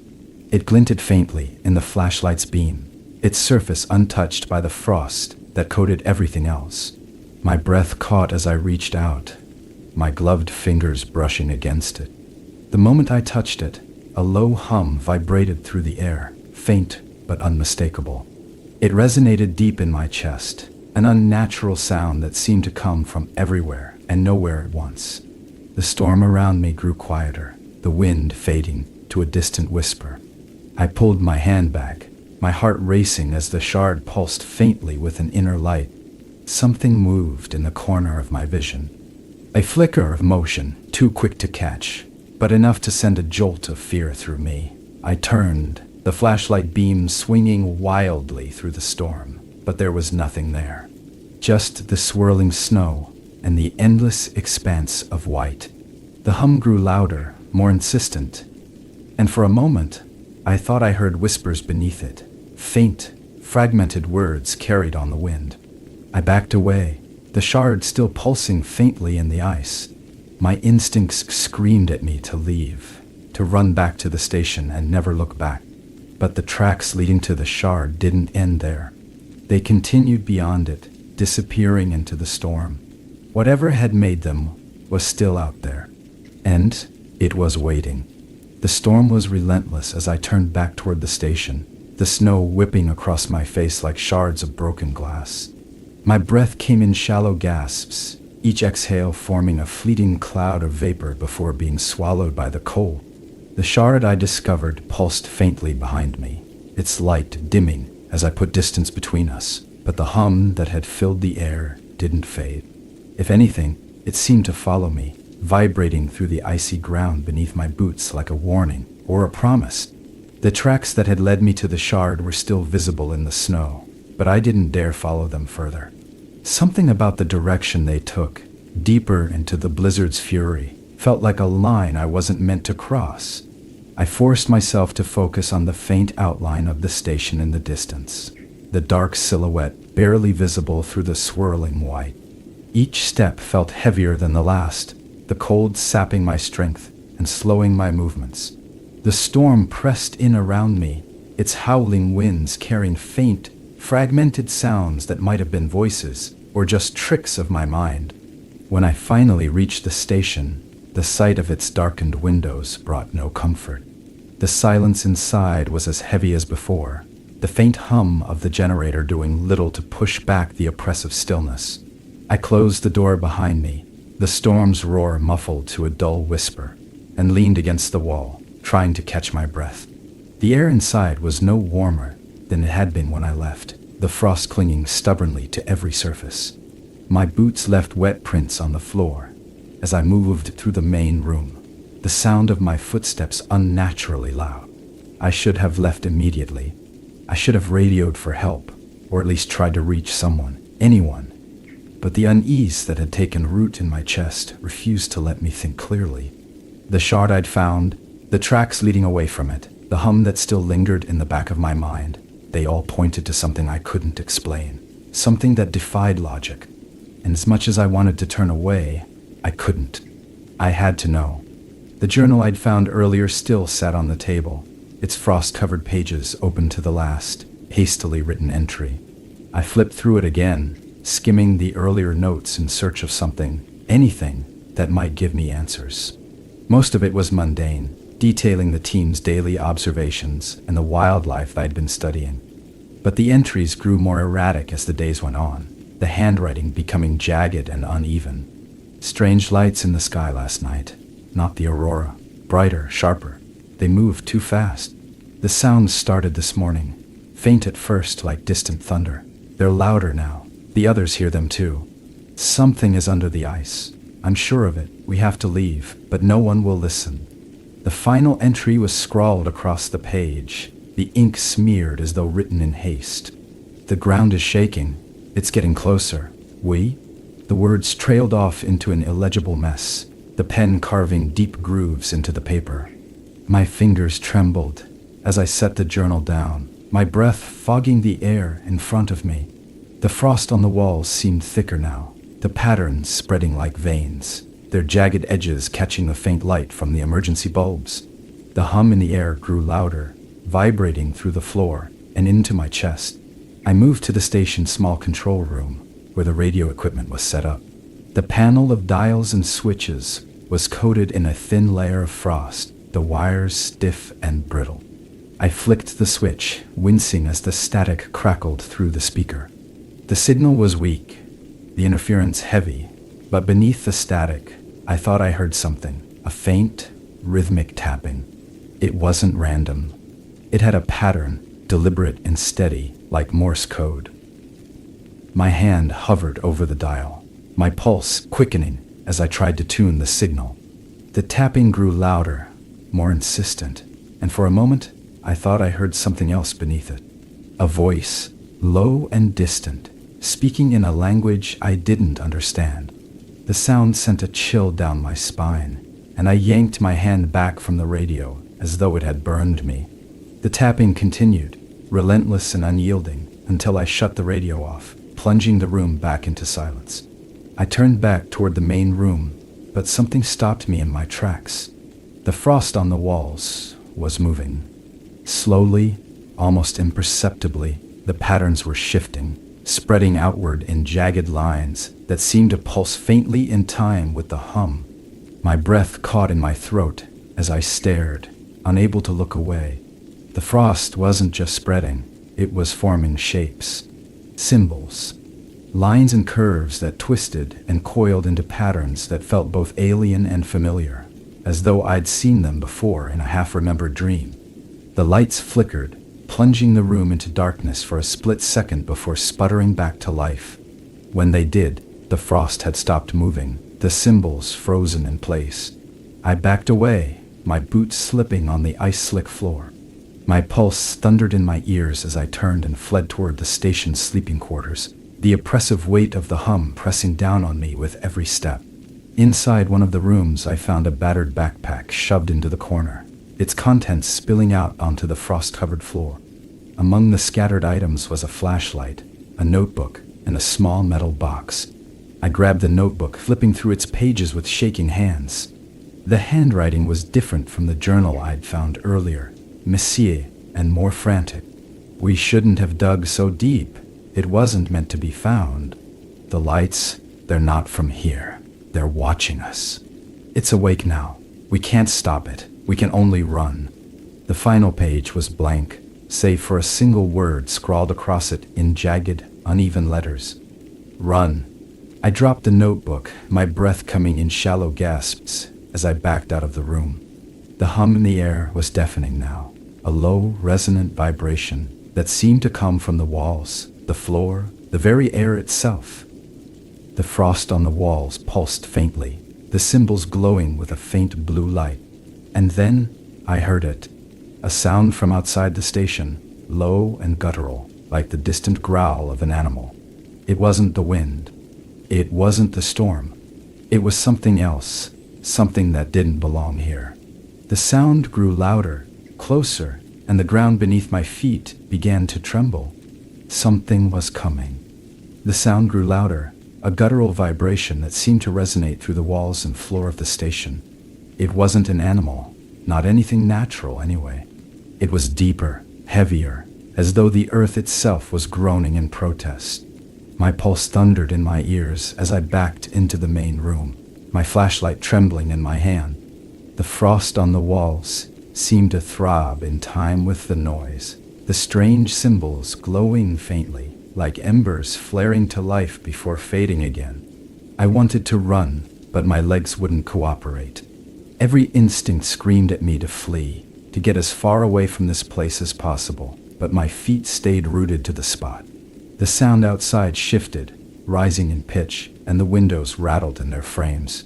Snow whipped against the glass, but I could see something moving beyond it. A shadow, massive and slow, its form distorted by the storm. The station's walls groaned as though under immense pressure, and the lights overhead flickered violently. For a moment everything plunged into darkness, and in that instant I felt it. The weight of its presence, heavy and oppressive, filling the room like a flood. It wasn't just outside anymore. It was here. The lights sputtered back on, their dim glow barely illuminating the space, but the feeling didn't go away. It was watching me.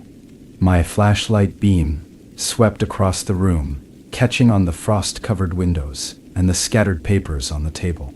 The hum in the air grew louder, a deep, resonant pulse that made the floor beneath me tremble.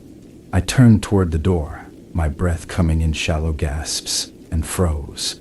The shadow was there, just beyond the glass, its outline shifting and twisting like smoke caught in a gale. It wasn't fully formed, its edges blurred and indistinct, but the sheer size of it was enough to send a jolt of primal terror through me. My hands shook as I stepped backward, my boots skidding on the frost-covered floor. The door creaked. It wasn't the wind.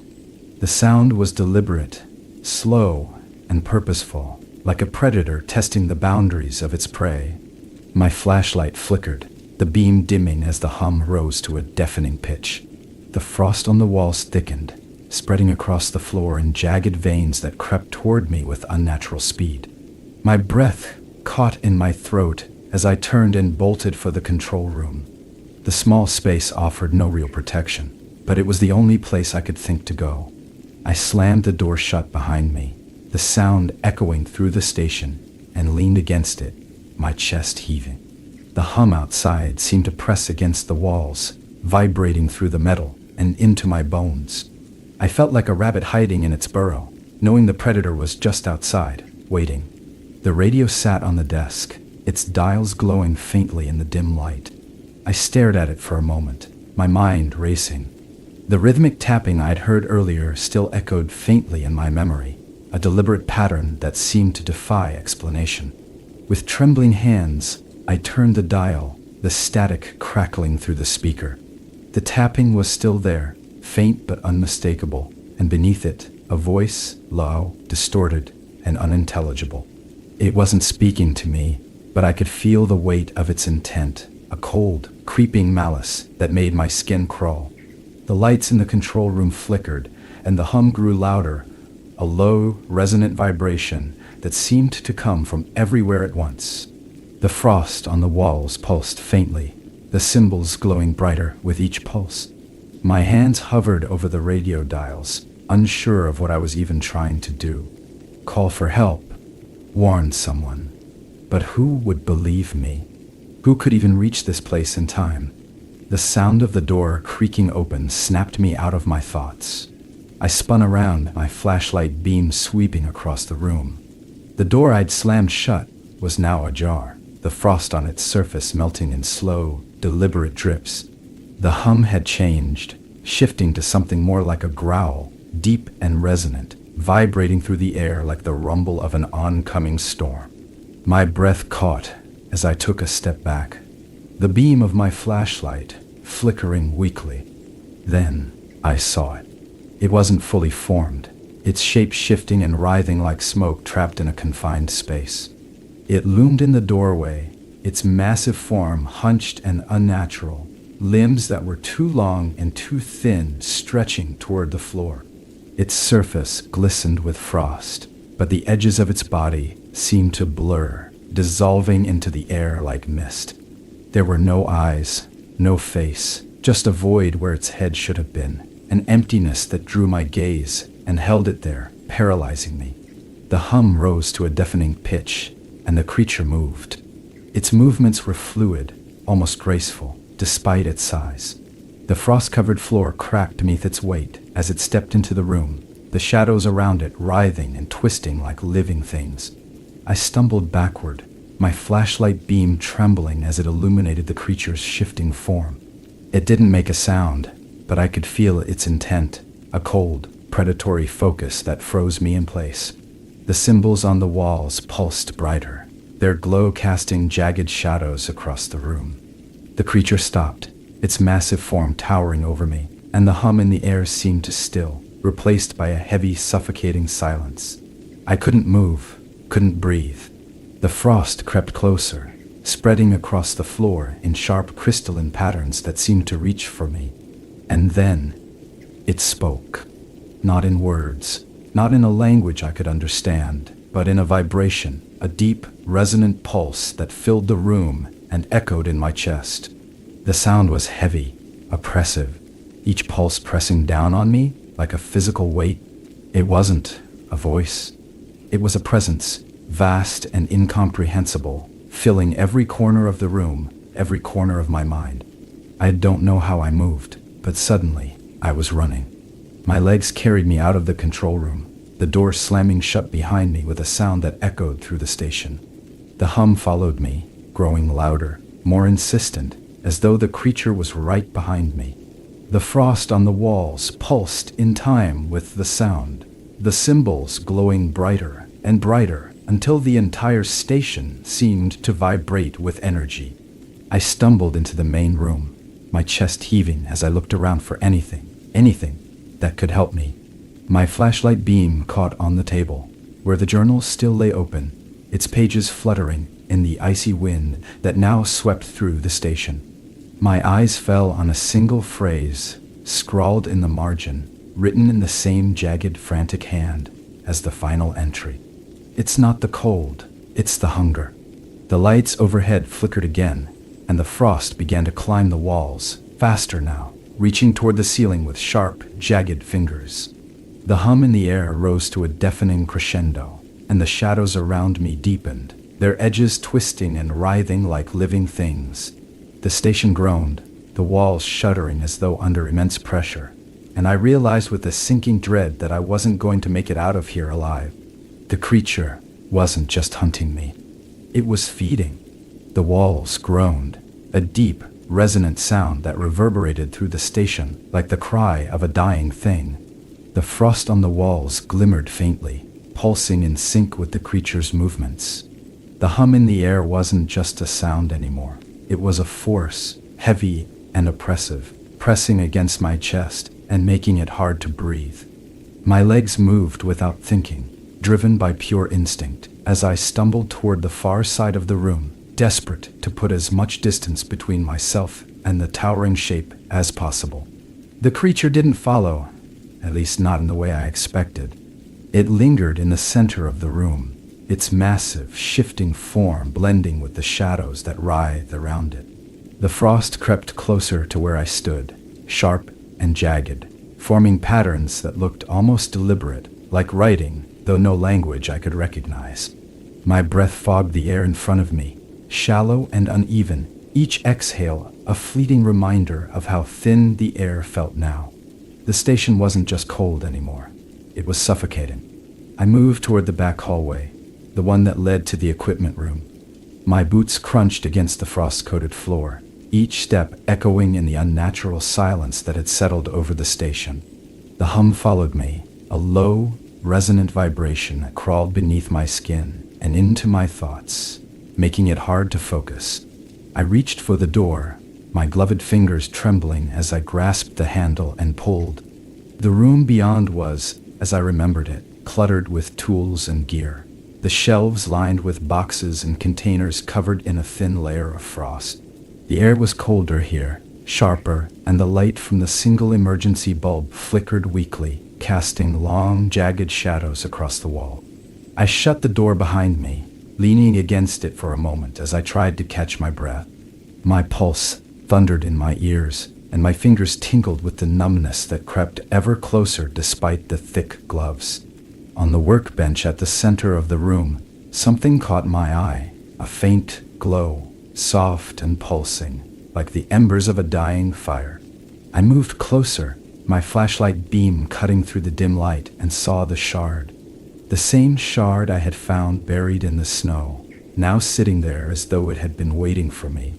Its surface was smooth and black, but as I drew closer, I saw faint lines etched into it, glowing with that same strange, pulsing light. The patterns looked familiar, similar to the symbols etched into the frost on the walls, though more intricate, more deliberate. I didn't want to touch it, but something compelled me to. My hand moved toward it, trembling as I hesitated just inches away. The air around the shard felt warmer than the rest of the room, almost inviting, and the hum in my chest grew stronger, vibrating through my bones and into my thoughts. It wasn't just a sound anymore. It was a voice, faint and distant, whispering words I couldn't quite understand. My fingers brushed the surface of the shard, and the world shifted. The light in the room flickered violently, plunging everything into darkness for a split second before flaring back to light. The hum grew louder, resonating through the floor and walls, and I felt a pressure in my chest, like something was pressing against me from the inside. The shard pulsed brighter, its glow casting sharp, jagged shadows across the room. The frost on the walls moved again, the symbols shifting and reforming into patterns that seemed to writhe and twist as though alive. The voice in my head grew clearer, more insistent, though I still couldn't make out the words. It wasn't speaking in a language I recognized, but the intent was unmistakable. It was a demand, a command, and it left no room for argument. What? I pulled my hand away, stumbling backward as the shard's glow dimmed slightly. My head throbbed, the remnants of the voice echoing in my thoughts like a distant scream.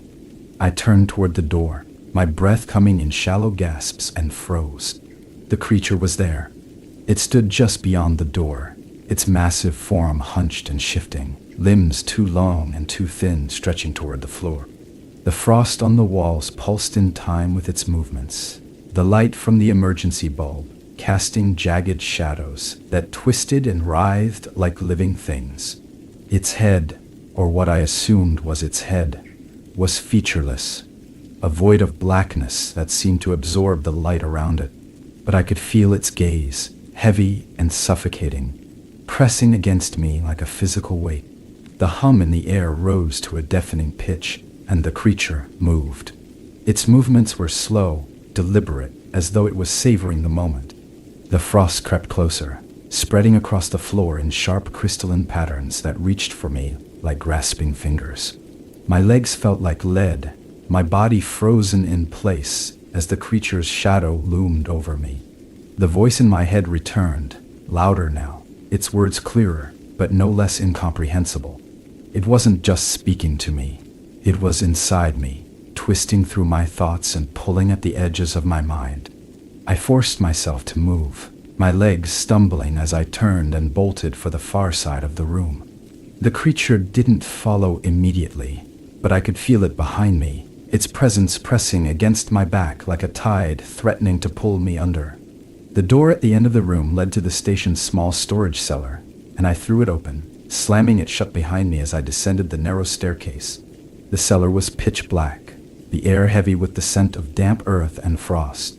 My flashlight beam flickered weakly, barely illuminating the cramped space.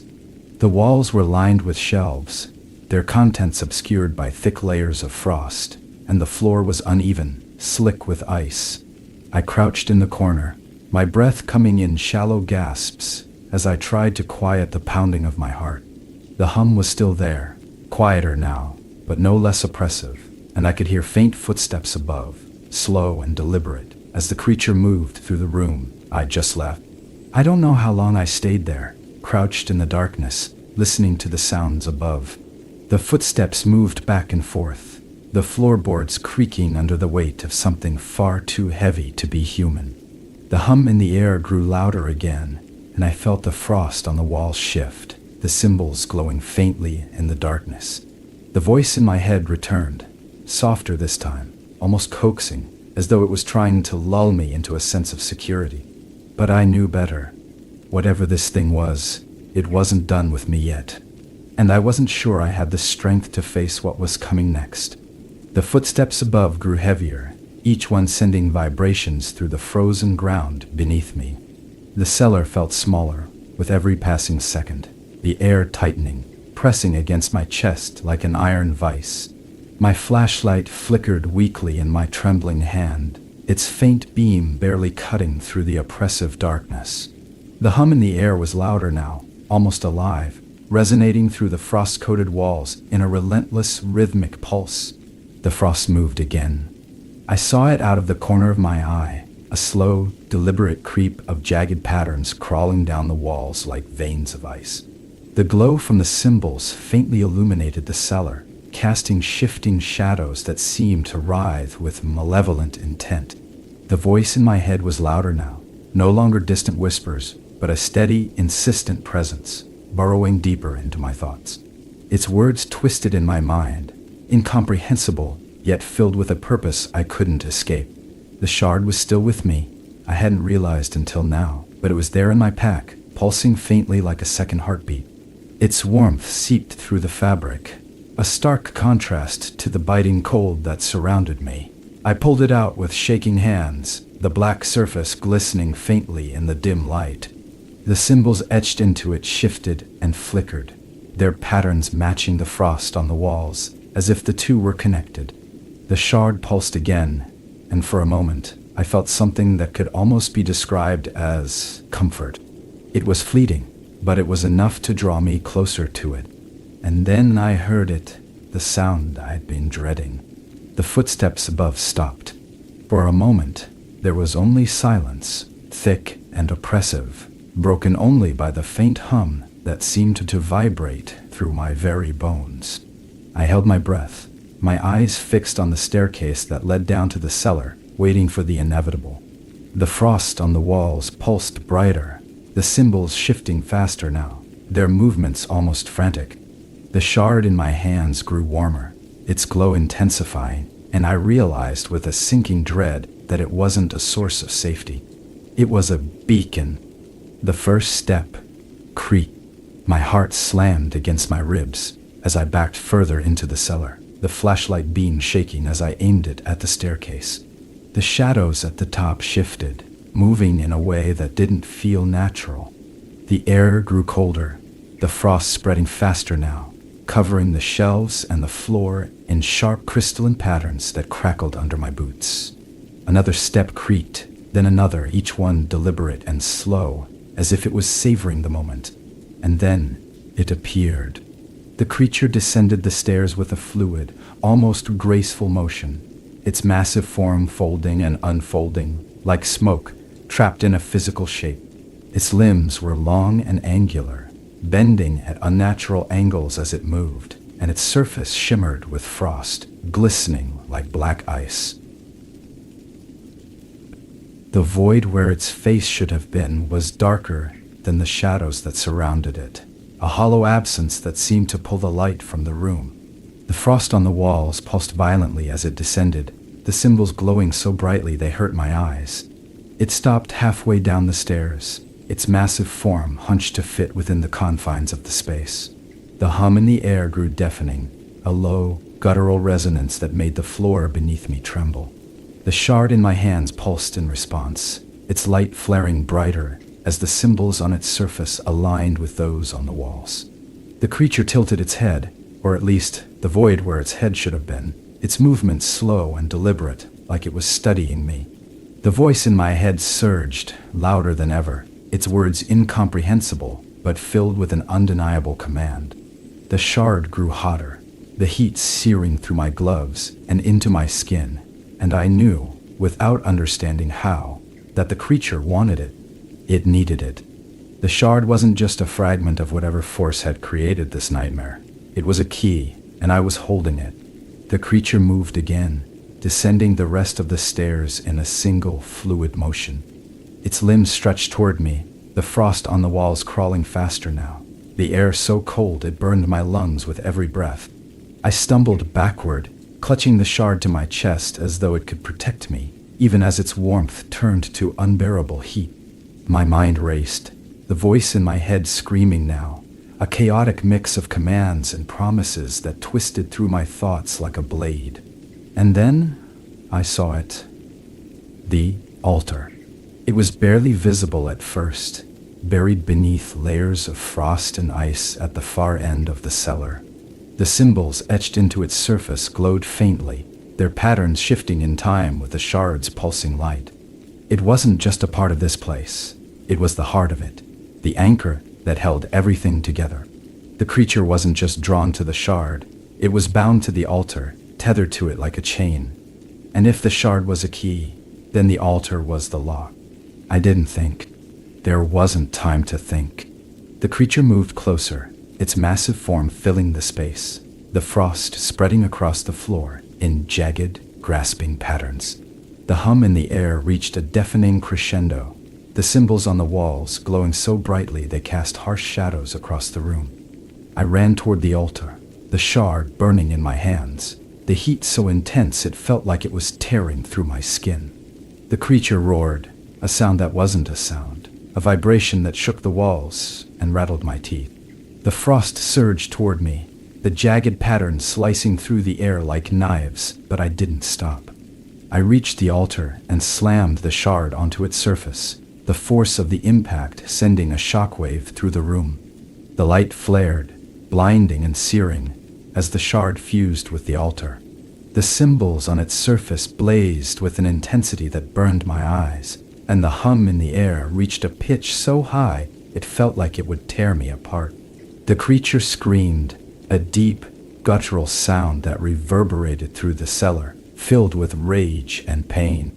Its form writhed and twisted, the frost on the walls cracking and shattering as it was pulled toward the altar. The air grew warmer, the frost melting into rivulets that ran down the walls and pooled on the floor.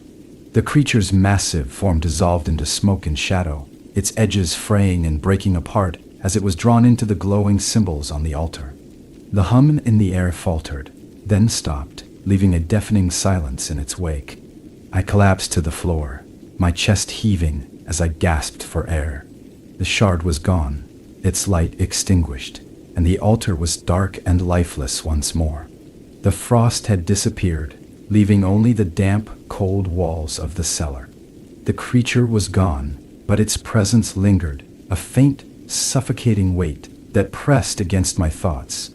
I forced myself to my feet, my legs trembling as I climbed the stairs and stepped back into the main room.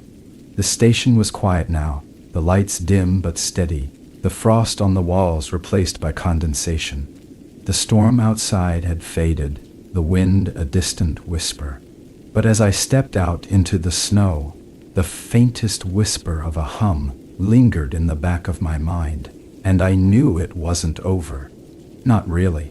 Some things can't be destroyed, only contained, and the ice never holds forever.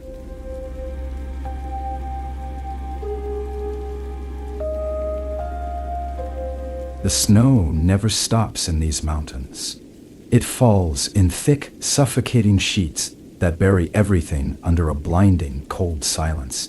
You Forget how much you can miss the sound of the world when it's gone, muffled by endless layers of ice. I should have known better than to return to this place, to that cabin, buried so deep in the wilderness, it felt more like a tomb than a home. But my uncle was dead, and someone had to deal with the mess he left behind. Driving up the old forest road was a mistake. The snowstorm had worsened hours ago, reducing visibility to a few feet at best. My headlights barely pierced the endless white, and the winding road was more ice than dirt. Every turn felt like a gamble, my tires skidding on the frozen ground, the forest on either side looming like a wall of shadow. It wasn't just the storm that made it hard to breathe. It was the memories. This wasn't the first time I'd driven this road, but it was the first time I'd done it alone. The cabin came into view suddenly, a dark shape emerging from the swirling snow like a specter. It was just as I remembered: weathered wood, a slanted roof heavy with ice, and windows that looked more like empty eyes staring out into the storm. Time hadn't been kind to it. Neither had my uncle.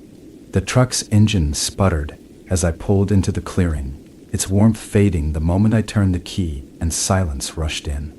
The snow crunched beneath my boots as I stepped out, the cold biting into my face with every gust of wind. The front door was still locked, the old key sticking slightly as I turned it. The creak of the hinges as I pushed it open echoed through the empty cabin, louder than it should have been.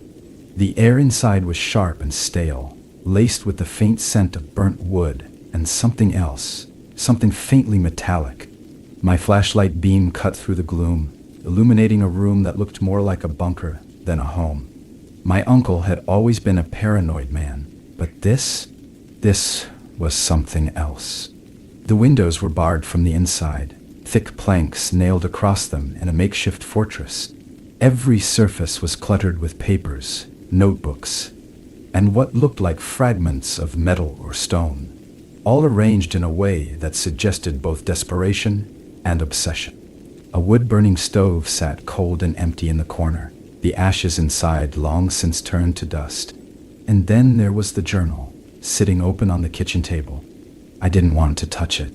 Something about the way it lay there, perfectly placed in the center of the table, felt wrong, like it was waiting for me. But I didn't come all this way to turn back now. The pages were stiff with cold, the ink smeared in places, but most of it was still legible. At first, the entries were mundane, filled with lists of supplies and weather updates. But the further I read, the more erratic they became. The dreams started 3 nights ago. They feel more real than waking. Something is watching me, from the trees, from the snow. The marks on the trees weren't there before. I know I didn't put them there. I should leave. But where would I go? It's in the ground. I can hear it when the wind dies down. A low hum, like a heartbeat. It's waiting for me to dig deeper. I shut the journal, my hands trembling despite the gloves. The room felt colder now, the kind of cold that seeps into your bones and settles there, heavy and immovable. The storm outside howled, rattling the barred windows and sending a draft through the cracks in the walls. I looked around the cabin, my flashlight catching on the edges of strange carvings etched into the wooden beams, symbols I didn't recognize but couldn't stop staring at. They seemed to shift under the light, their jagged lines twisting into shapes that made my head ache if I looked too long. The cellar door was in the corner, half hidden behind a pile of crates and old tools. It had always been there, a place I'd been warned to avoid as a child. "There's nothing down there but dust and mice," my uncle had said. But now, standing in this freezing, silent cabin, I could feel something coming from beneath the floor. A faint vibration, so subtle I almost mistook it for my own heartbeat. Almost. I don't remember deciding to open the door. One moment, I was standing there, staring at it, and the next, I was pulling the crates aside, my gloves catching on splinters. The handle was ice cold, and it took all my strength to wrench it open.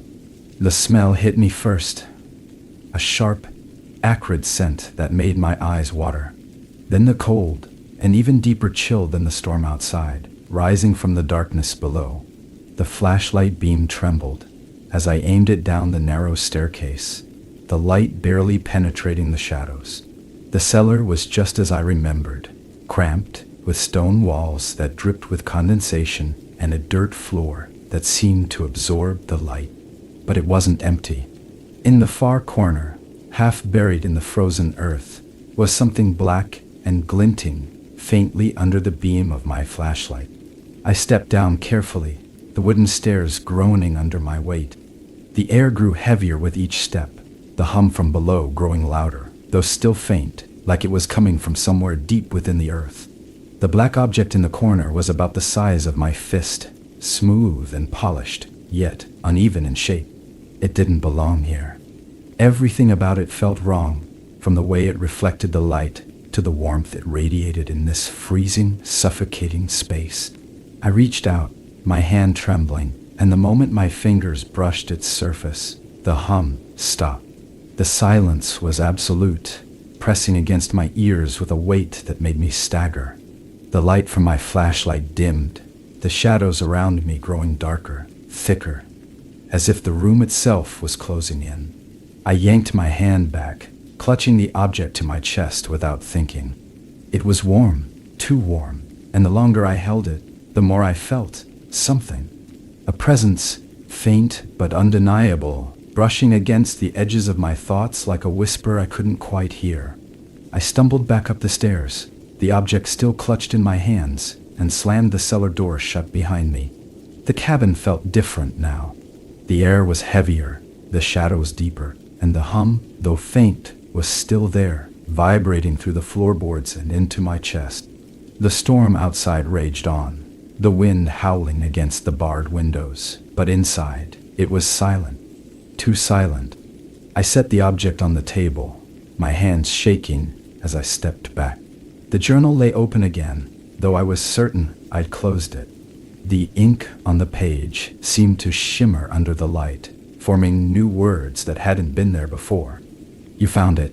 You brought it back. It knows you now. The wind outside stopped, and in the sudden, suffocating stillness, I heard it for the first time. A low, guttural sound, distant but growing closer. Something was moving in the storm, and it was coming for me. The cabin felt alive now, not in a warm, welcoming way, but in a suffocating, sinister way. The hum I thought had stopped was back, subtle but pervasive, vibrating through the floorboards and into my chest, like the dull thrum of a distant engine. The black stone sat on the table, its surface glinting faintly in the dim light. It was warm to the touch when I picked it up, but now it radiated a subtle heat that seemed to thicken the air around it. I couldn't shake the feeling that it was watching me, though it had no eyes, no discernible features. It was just a smooth, dark object, impossibly still, yet alive in some incomprehensible way. The wind outside roared again, breaking the unnatural silence that had settled in the cabin. The windows rattled against the force, the bars my uncle had nailed over them creaking slightly. I caught my reflection in the frost-covered glass, a pale, wide-eyed figure wrapped in layers of clothing, looking like a ghost of myself. Something moved behind me, in the reflection, just a blur in the corner of the room. My head snapped around, but there was nothing there. Just shadows stretching and shifting as the weak flashlight beam flickered and struggled to hold its ground against the encroaching dark. I couldn't stay in the cabin. I knew that much. Whatever this stone was, whatever my uncle had been trying to protect himself from, it was bigger than me, bigger than this place. The journal lay open on the table where I'd left it, the ink shimmering faintly in a way that didn't make sense. I hadn't read the whole thing yet, couldn't bring myself to earlier, but now I felt like I didn't have a choice. Answers had to be somewhere in its pages. Flipping through the journal, the entries became increasingly disjointed, the handwriting growing more erratic. Words were scrawled over diagrams of the black stone, jagged and angular symbols scribbled into the margins. One page caught my attention, a drawing of the forest with a dark shape outlined against the trees. My uncle's frantic notes surrounded it. It waits in the snow. It speaks in the hum. The stone is the key. The stone is the lock. It's older than the forest, older than anything we know. My hands were trembling as I turned the page. A map had been sketched roughly in pencil, showing the cabin and the surrounding woods. One spot had been marked with an X, deep in the forest. Next to it, in bold, uneven writing, were the words, "Where it sleeps." The black stone on the table pulsed faintly, as if in response to the words. The heat from it seemed to intensify for a moment, enough that I instinctively stepped back. It wasn't just an object. It was alive, connected to whatever my uncle had found out there in the woods. I didn't want to go to the spot on the map. Every instinct in my body screamed at me to stay inside, to let the storm bury this place and whatever horrors it held. But the hum wouldn't stop. It was growing louder, resonating in my chest, pulling me forward in a way that felt unnatural. I grabbed the flashlight and the journal and stepped outside, the stone tucked carefully into the pocket of my coat. The snow had piled up against the door, and I had to force it open, sending a cascade of white powder onto the floor. The storm had eased slightly, the wind dying down to a low moan, but the cold was sharper now, biting into my exposed skin like shards of glass. The forest loomed ahead, dark and impenetrable, the trees swaying slightly in the gusts. I felt like they were watching me, their barren branches reaching toward the cabin like frozen fingers. The tracks in the snow started faintly near the cabin, leading deeper into the woods. They weren't human. The impressions were too large, too irregular, with deep grooves like claws cutting into the snow. My flashlight beam wavered as I followed them, the crunch of my boots against the ice the only sound beyond the wind.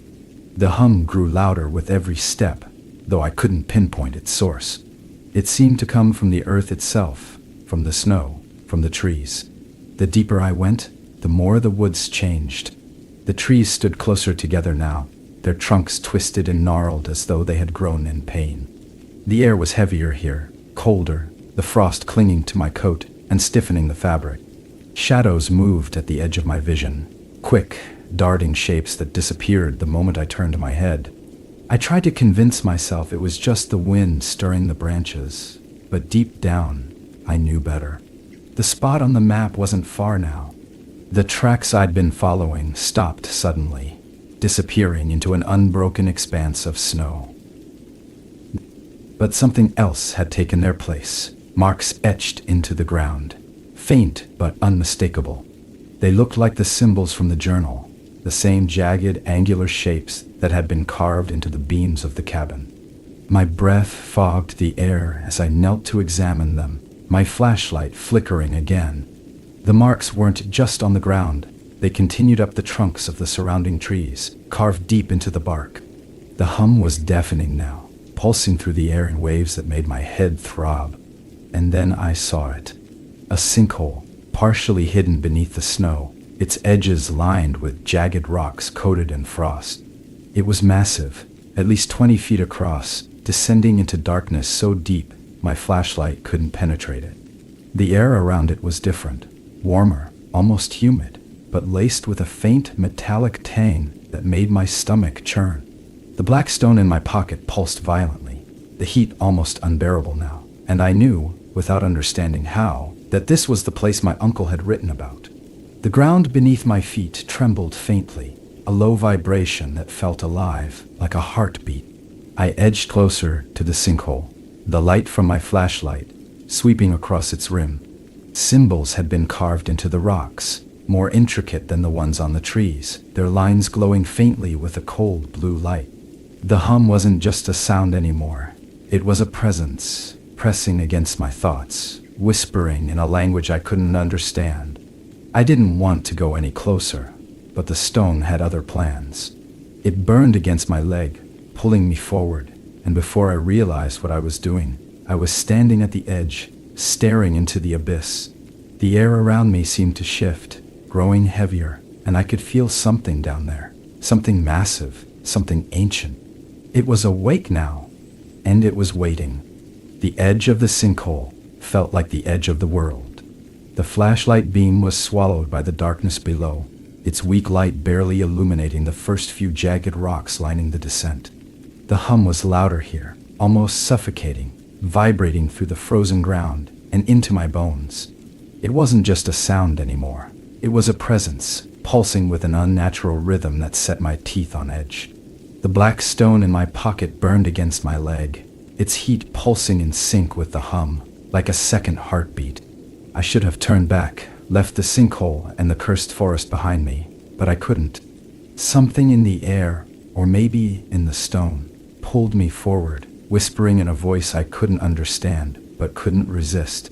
My breath fogged the freezing air as I crouched at the edge, the loose snow beneath my boots threatening to give way.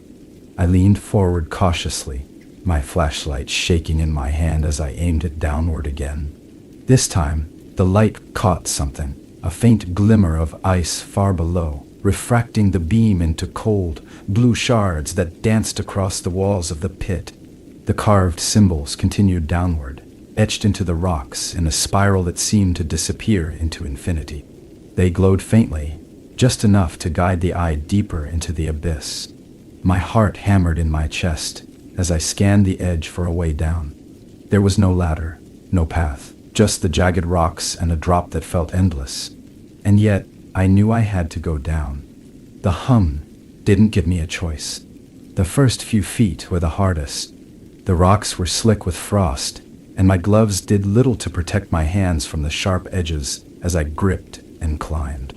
Every movement sent a cascade of loose snow and ice tumbling into the darkness below, the sound swallowed almost instantly by the pit's eerie silence.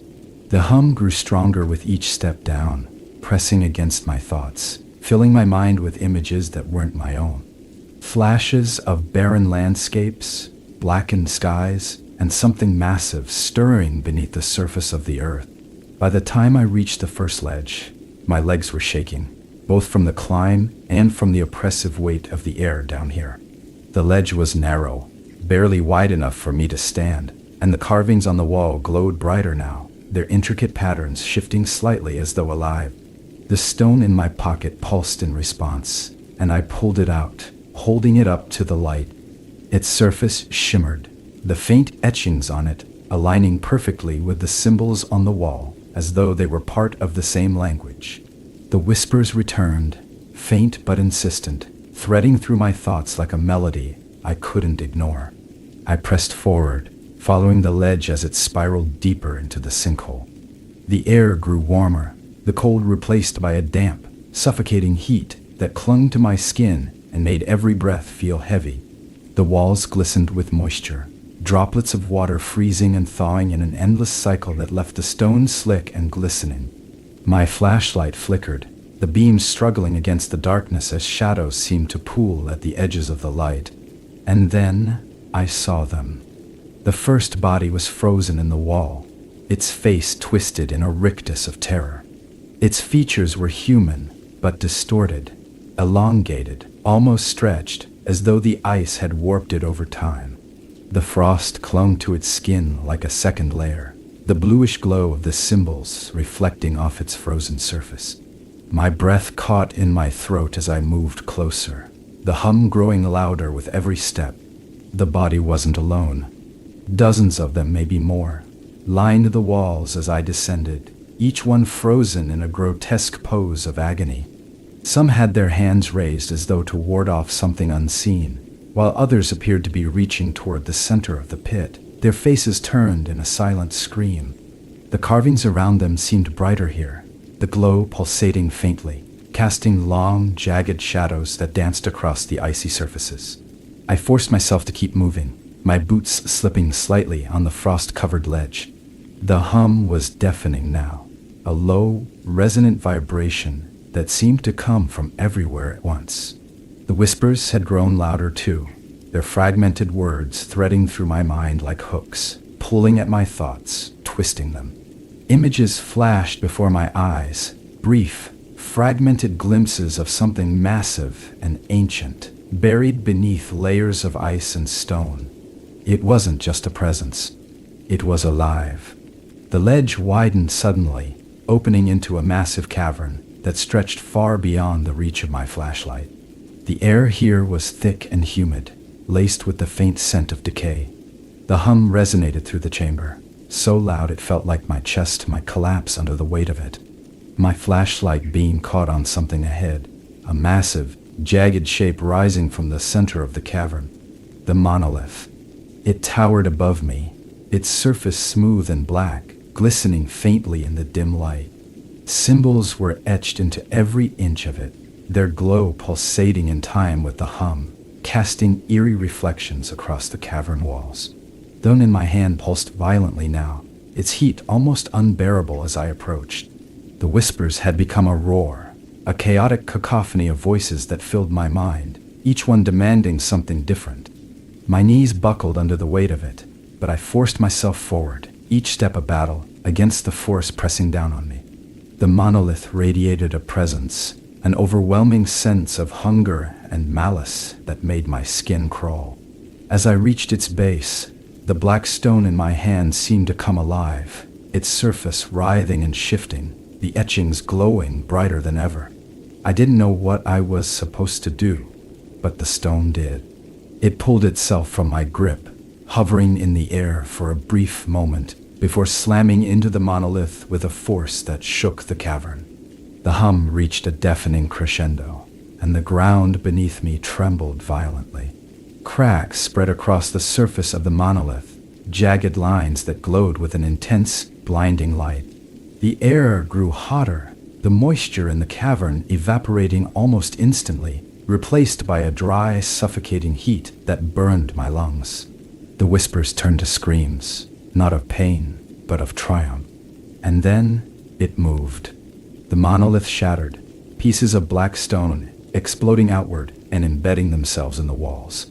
From the fractured remains, something began to rise, a massive, shifting form of shadow and ice, its edges blurring and twisting, as though it couldn't fully exist in this world. It wasn't just big, it was incomprehensible, its shape defying logic, its presence filling every inch of the cavern and pressing against my mind like a tidal wave. I couldn't move. I couldn't breathe. All I could do was watch as it rose higher, its form coalescing into something vaguely humanoid but far too alien to be real.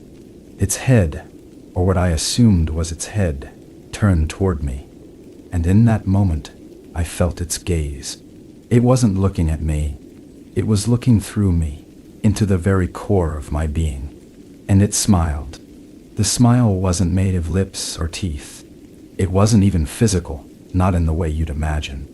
It was a presence, a malicious twisting of everything around it, as if the air, the cavern, and the world itself bent to its will to communicate its intent.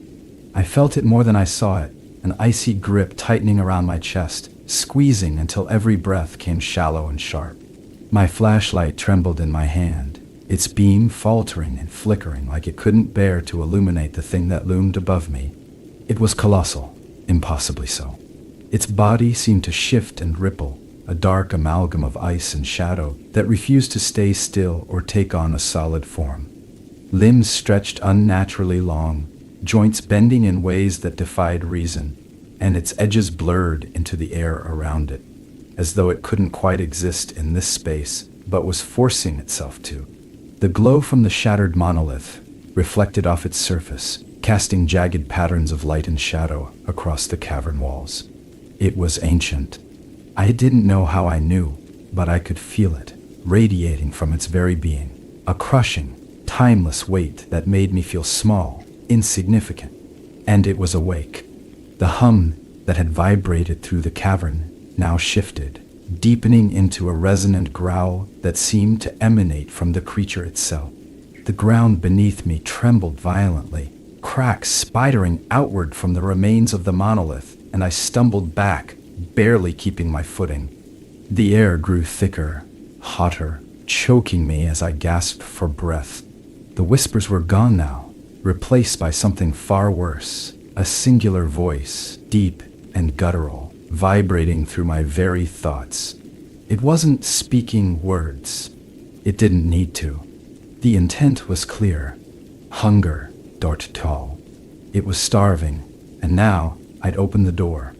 I turned and ran, my boots skidding on the frost-slick rocks as I scrambled back toward the ledge I'd descended from. The cavern seemed to close in around me, the shadows stretching and twisting, reaching for me with long, jagged fingers.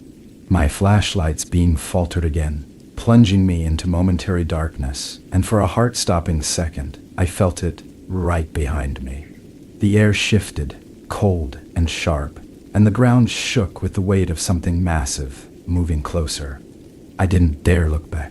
The ledge was narrow, the footing treacherous, but I climbed as fast as I could, my breath coming in ragged, uneven gasps. The creature roared, a sound so loud and guttural it felt like it was tearing through the fabric of reality itself. The force of it nearly knocked me off balance, but I clung to the wall, my gloved fingers scraping against the frost-covered rock.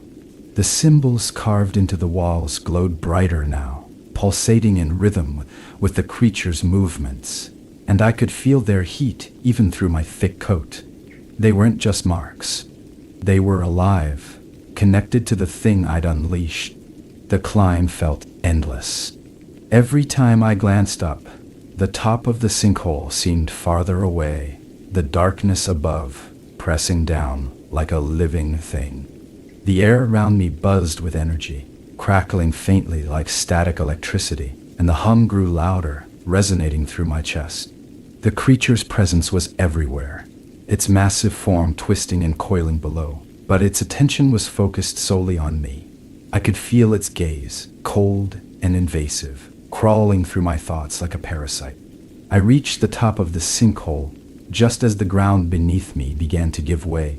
The frost-covered rocks crumbled and slid into the abyss, and I barely managed to haul myself onto solid ground before the ledge collapsed entirely.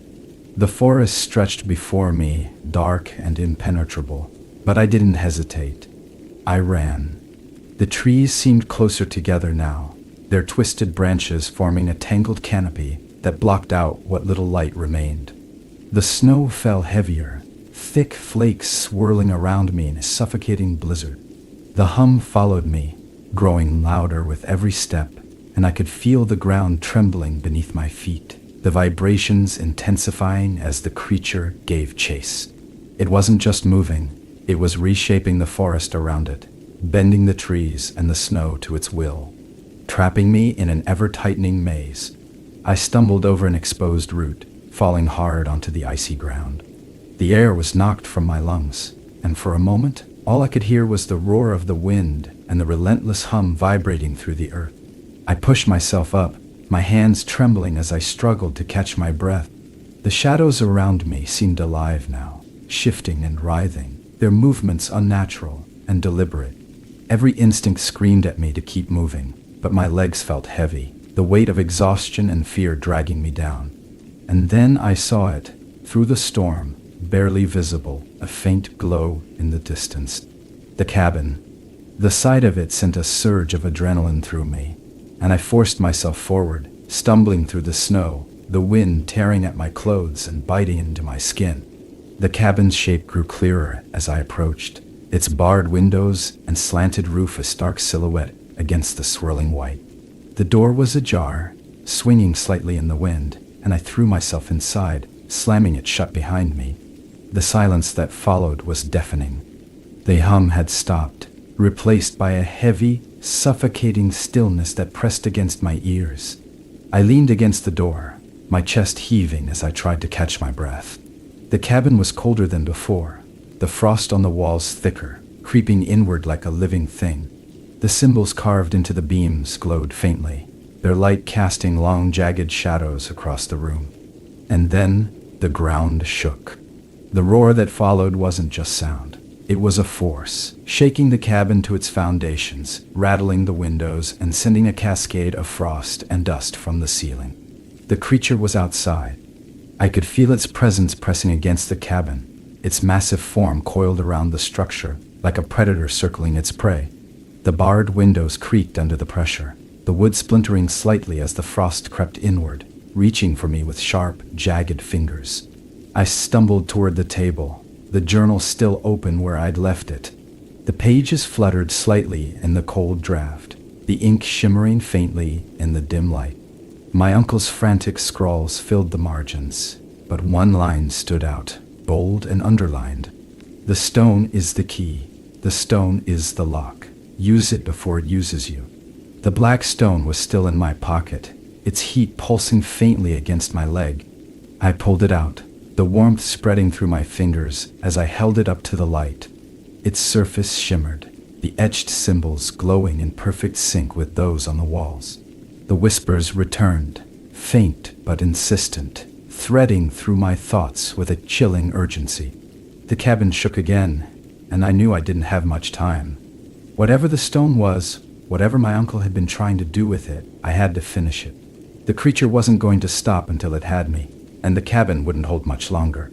The symbols on the walls pulsed brighter now, their glow filling the room with an eerie, otherworldly light, and I felt the stone in my hand grow hotter, its surface almost too warm to hold.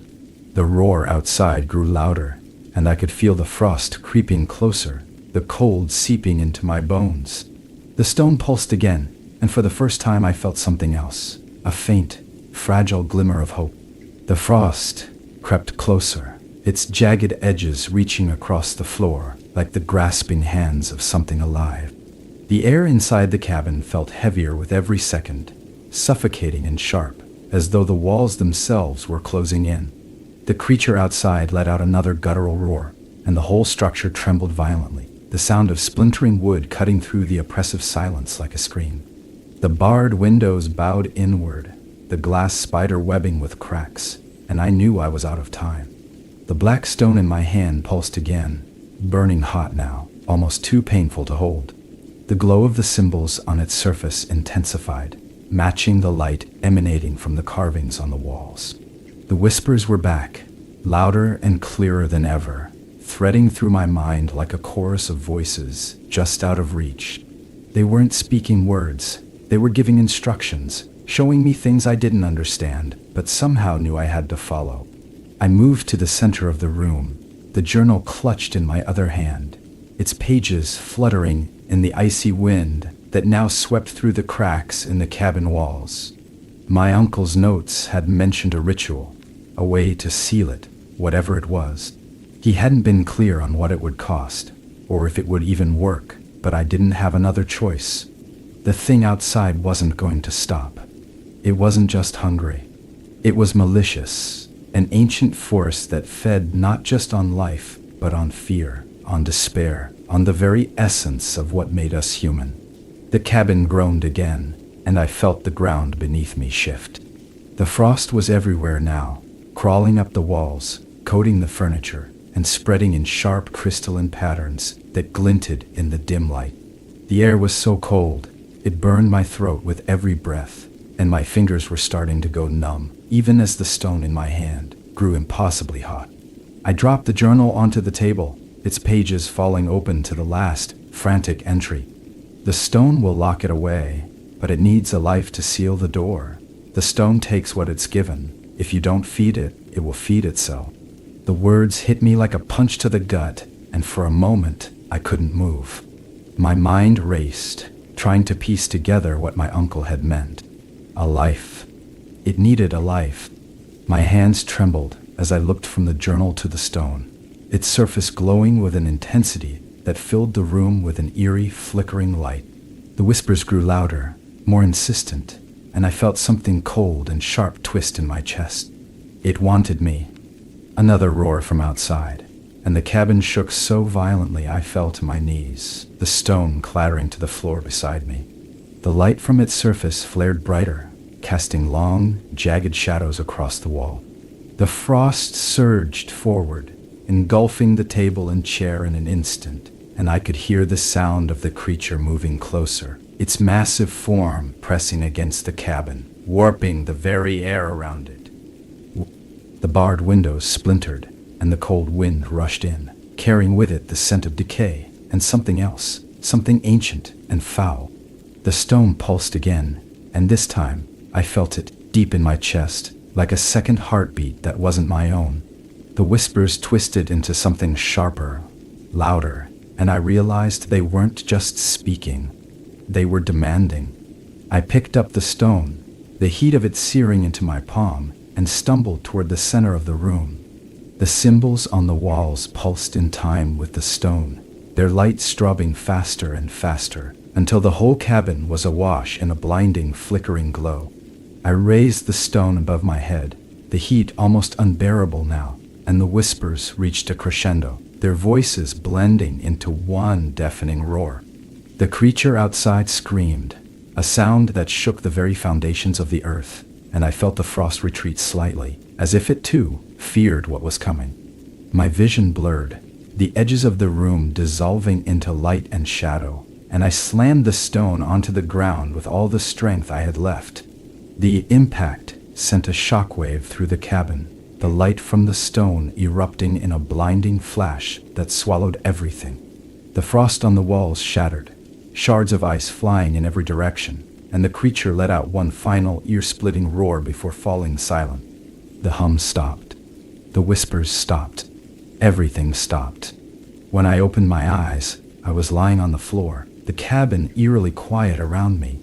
The stone was gone, its heat and light vanished, leaving only a faint scorch mark on the wooden planks where it had fallen. The frost had melted, the walls and furniture damp with condensation, and the air was warmer now, almost normal. I pushed myself to my feet, my legs trembling, and looked around. The cabin was still standing, though barely. The windows were shattered, the door hanging off its hinges, and the table was split down the middle, but it was over. The creature was gone. I stepped outside, the cold air biting at my skin, and looked toward the forest. The trees were still, their branches heavy with snow, and the storm had stopped, leaving the world eerily silent. The ground beneath me felt solid again, no longer trembling with the weight of something massive and unseen. But as I stared into the shadows between the trees, I couldn't shake the feeling that I wasn't alone. The whispers were gone, but their absence was almost worse. The silence felt unnatural, heavy with the weight of something unfinished. I turned back to the cabin, the faint sound of wind rustling through the trees following me as I stepped inside. The journal lay open on the floor, its pages blank now, the ink smudged and illegible.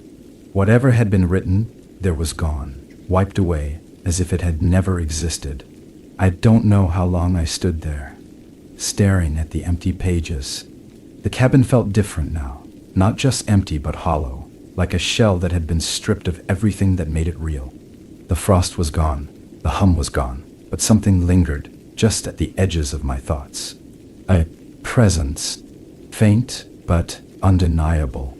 As I left the cabin and started the long walk back to my truck, the snow crunching softly beneath my boots, I felt it again, a faint pulse deep in the earth, like a heartbeat that wasn't my own. I didn't look back. I didn't need to. Some doors once opened can never truly be closed.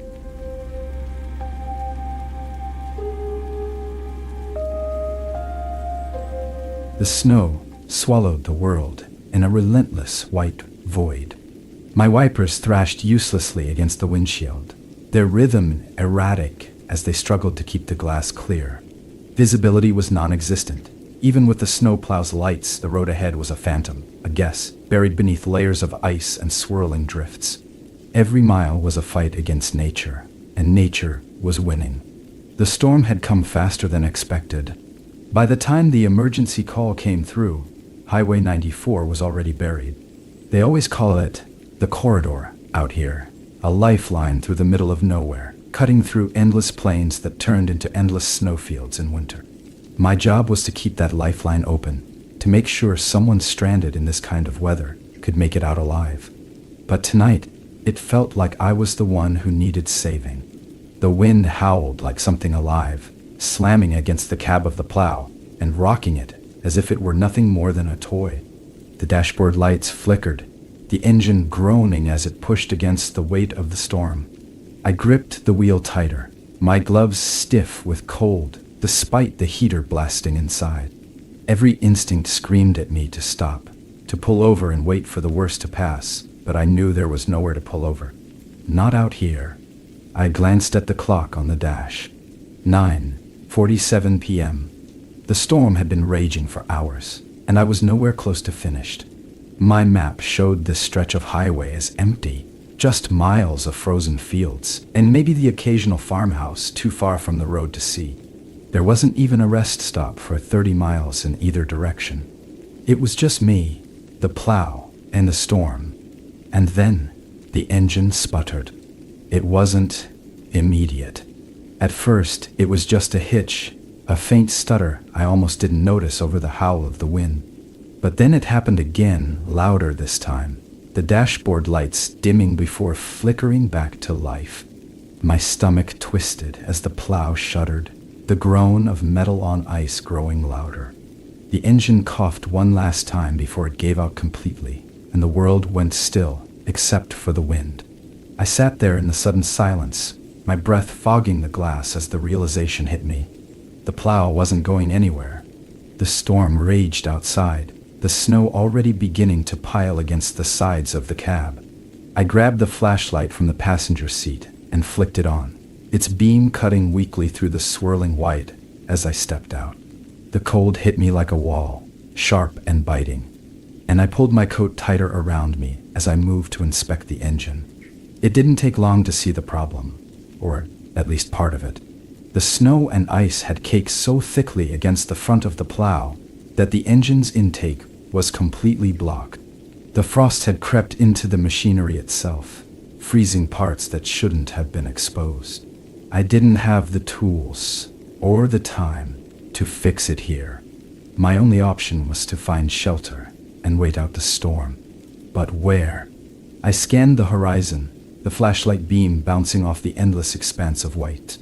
At first, there was nothing. Just snow and shadows and the distant scream of the wind. But then faintly, I saw it, a shape in the distance, barely visible through the storm.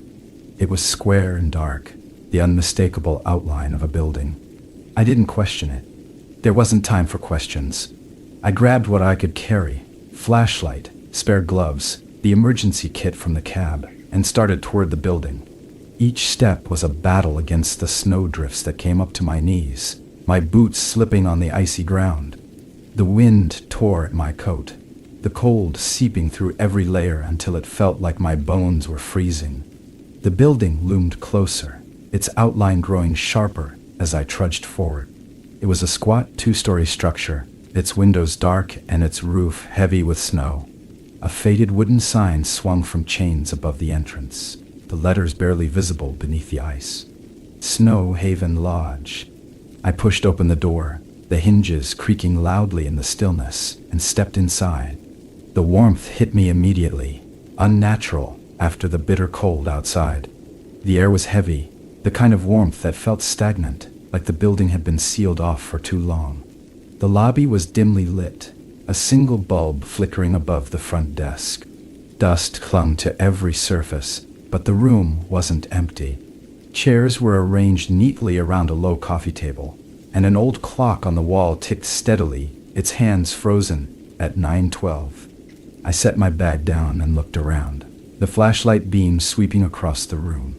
The desk was cluttered with papers, a ledger open to a page filled with names and dates. The most recent entry was dated January 14th, 1978. My stomach tightened as I flipped through the pages, the handwriting growing more erratic with each passing year. The last few names were scrawled so faintly I could barely read them, but one thing stood out. Every single name was crossed out. I moved deeper into the lodge, my boots leaving faint prints in the dust-covered floor. The doors to the guest rooms were all closed, their frames carved with strange symbols that looked almost like runes. The air grew colder as I approached the staircase leading to the second floor, a faint creaking sound echoing from somewhere above. I froze, the flashlight shaking slightly in my hand. The sound wasn't constant, just a rhythmic thump, like footsteps, slow and deliberate. The clock in the lobby chimed suddenly, the sound loud and jarring in the silence. I turned sharply, the beam of my flashlight catching movement in the corner of my vision, a shadow, fleeting but unmistakable, darting across the room and disappearing down the hall.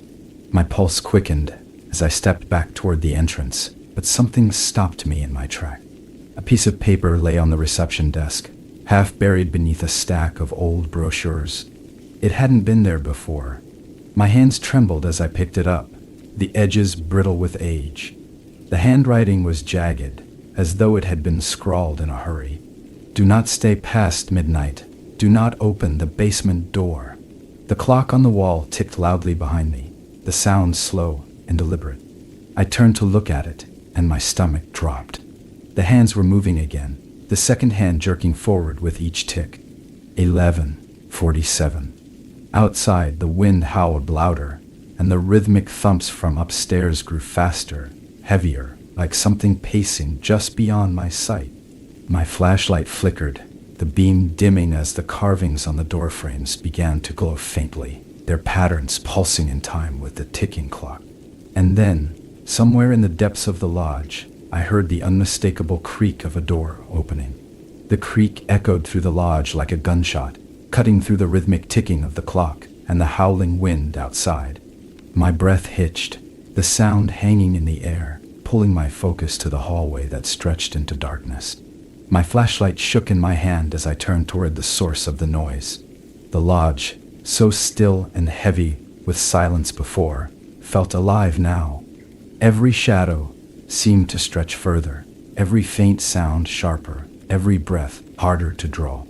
I moved toward the hallway, each step deliberate, my boots crunching faintly on the dust-covered floor. The carvings on the door frames glowed faintly now, their jagged lines pulsating like a heartbeat. The closer I got, the heavier the air became, pressing against me, thick and suffocating. I didn't want to go further, but something in the lodge demanded it. The kind of pull you can't explain but can't ignore. The hallway was lined with rooms, their numbers faded and illegible under layers of frost clinging to the doors. My flashlight beam flickered as it passed over them, catching on shapes that didn't belong.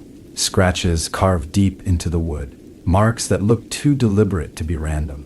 The rhythmic thumping from above continued, heavier now, moving faster. Whatever was upstairs wasn't pacing anymore. It was moving with purpose. I reached the end of the hall, where the source of the creak became clear. A door stood ajar, the room beyond swallowed in shadow. My flashlight trembled as I aimed it inside, the beam barely illuminating the edge of the bed, the corner of a dresser. The room was as still as the rest of the lodge, but the air felt different here, colder, sharper. The carvings on the doorframe glowed brighter, casting faint patterns onto the walls inside. I stepped over the threshold, the floor creaking under my weight. The room was small, claustrophobic, and coated in frost.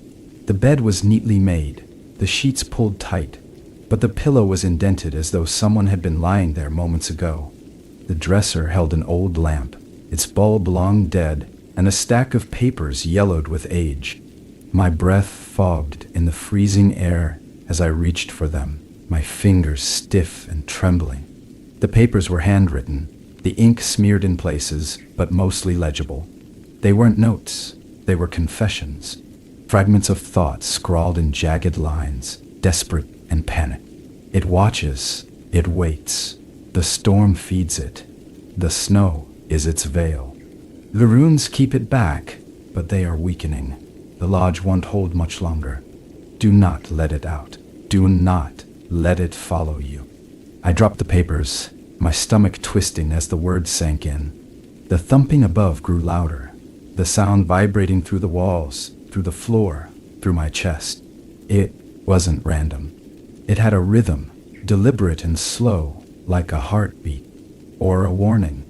The wind outside screamed, and the entire lodge seemed to groan in response. The walls shuddered faintly, the frost on the doorframe cracking and spreading like veins. The air grew heavier, colder, and my flashlight flickered violently before plunging the room into darkness. I froze, my breath catching as the shadows closed in around me, pressing against my skin like cold fingers. And then I heard it, a faint whisper, so soft I almost didn't notice it beneath the roar of the wind and the relentless thumping. It wasn't words, not exactly. But it was deliberate, like the sound of something breathing, something vast and patient. It wasn't coming from the room. It was coming from below. I stumbled back into the hallway, the whispering growing louder as I moved toward the stairs. The carvings on the walls pulsed brighter now, their glow casting jagged shadows that danced and twisted in the dim light. The lodge felt alive around me, shifting and groaning, as though it were breathing with the storm. I reached the foot of the staircase and stopped, my flashlight aimed upward. Thumping had stopped, replaced by silence so absolute it made my ears ache. The stairs stretched upward into darkness, the carvings on the banister glowing faintly. I didn't want to go up. Every instinct screamed at me to turn back, to get out, to leave the lodge and never look back. But the door to the basement was still in my mind, the way it had opened on its own, the way it had creaked like an invitation. Something in the lodge didn't want me to leave. Not yet. I turned away from the stairs, my flashlight beam catching on the edges of the carvings as I moved back toward the lobby. The clock on the wall was still ticking, but the hands were spinning now, faster and faster, the second hand blurring as it completed each revolution. My pulse quickened as I stepped into the lobby, the faint glow of the carvings casting strange, distorted shadows across the room. The basement door stood open at the far end of the lobby, its edges lined with frost. The darkness beyond it seemed thicker than before, almost tangible, like a living thing waiting just out of sight. The rhythmic whispering came from there now, louder and more insistent, threading through the silence like a song I couldn't block out. My flashlight dimmed as I approached, the beam flickering weakly against the walls. The staircase beyond the door descended into shadows, the steps slick with frost. The air grew colder with every step, the frost creeping up the walls in jagged patterns that glowed faintly in the darkness. The whispers were louder here, almost deafening, the sound vibrating through my thoughts, threading through my mind like a voice I couldn't escape. I reached the bottom of the stairs, my breath fogging in the freezing air. The basement wasn't what I'd expected. It wasn't a storage room, wasn't a crawl space. It was a cavern, a massive, open space that stretched beyond the reach of my flashlight. The walls were coated in ice, their surfaces carved with symbols that glowed faintly, pulsating in time with the whispers.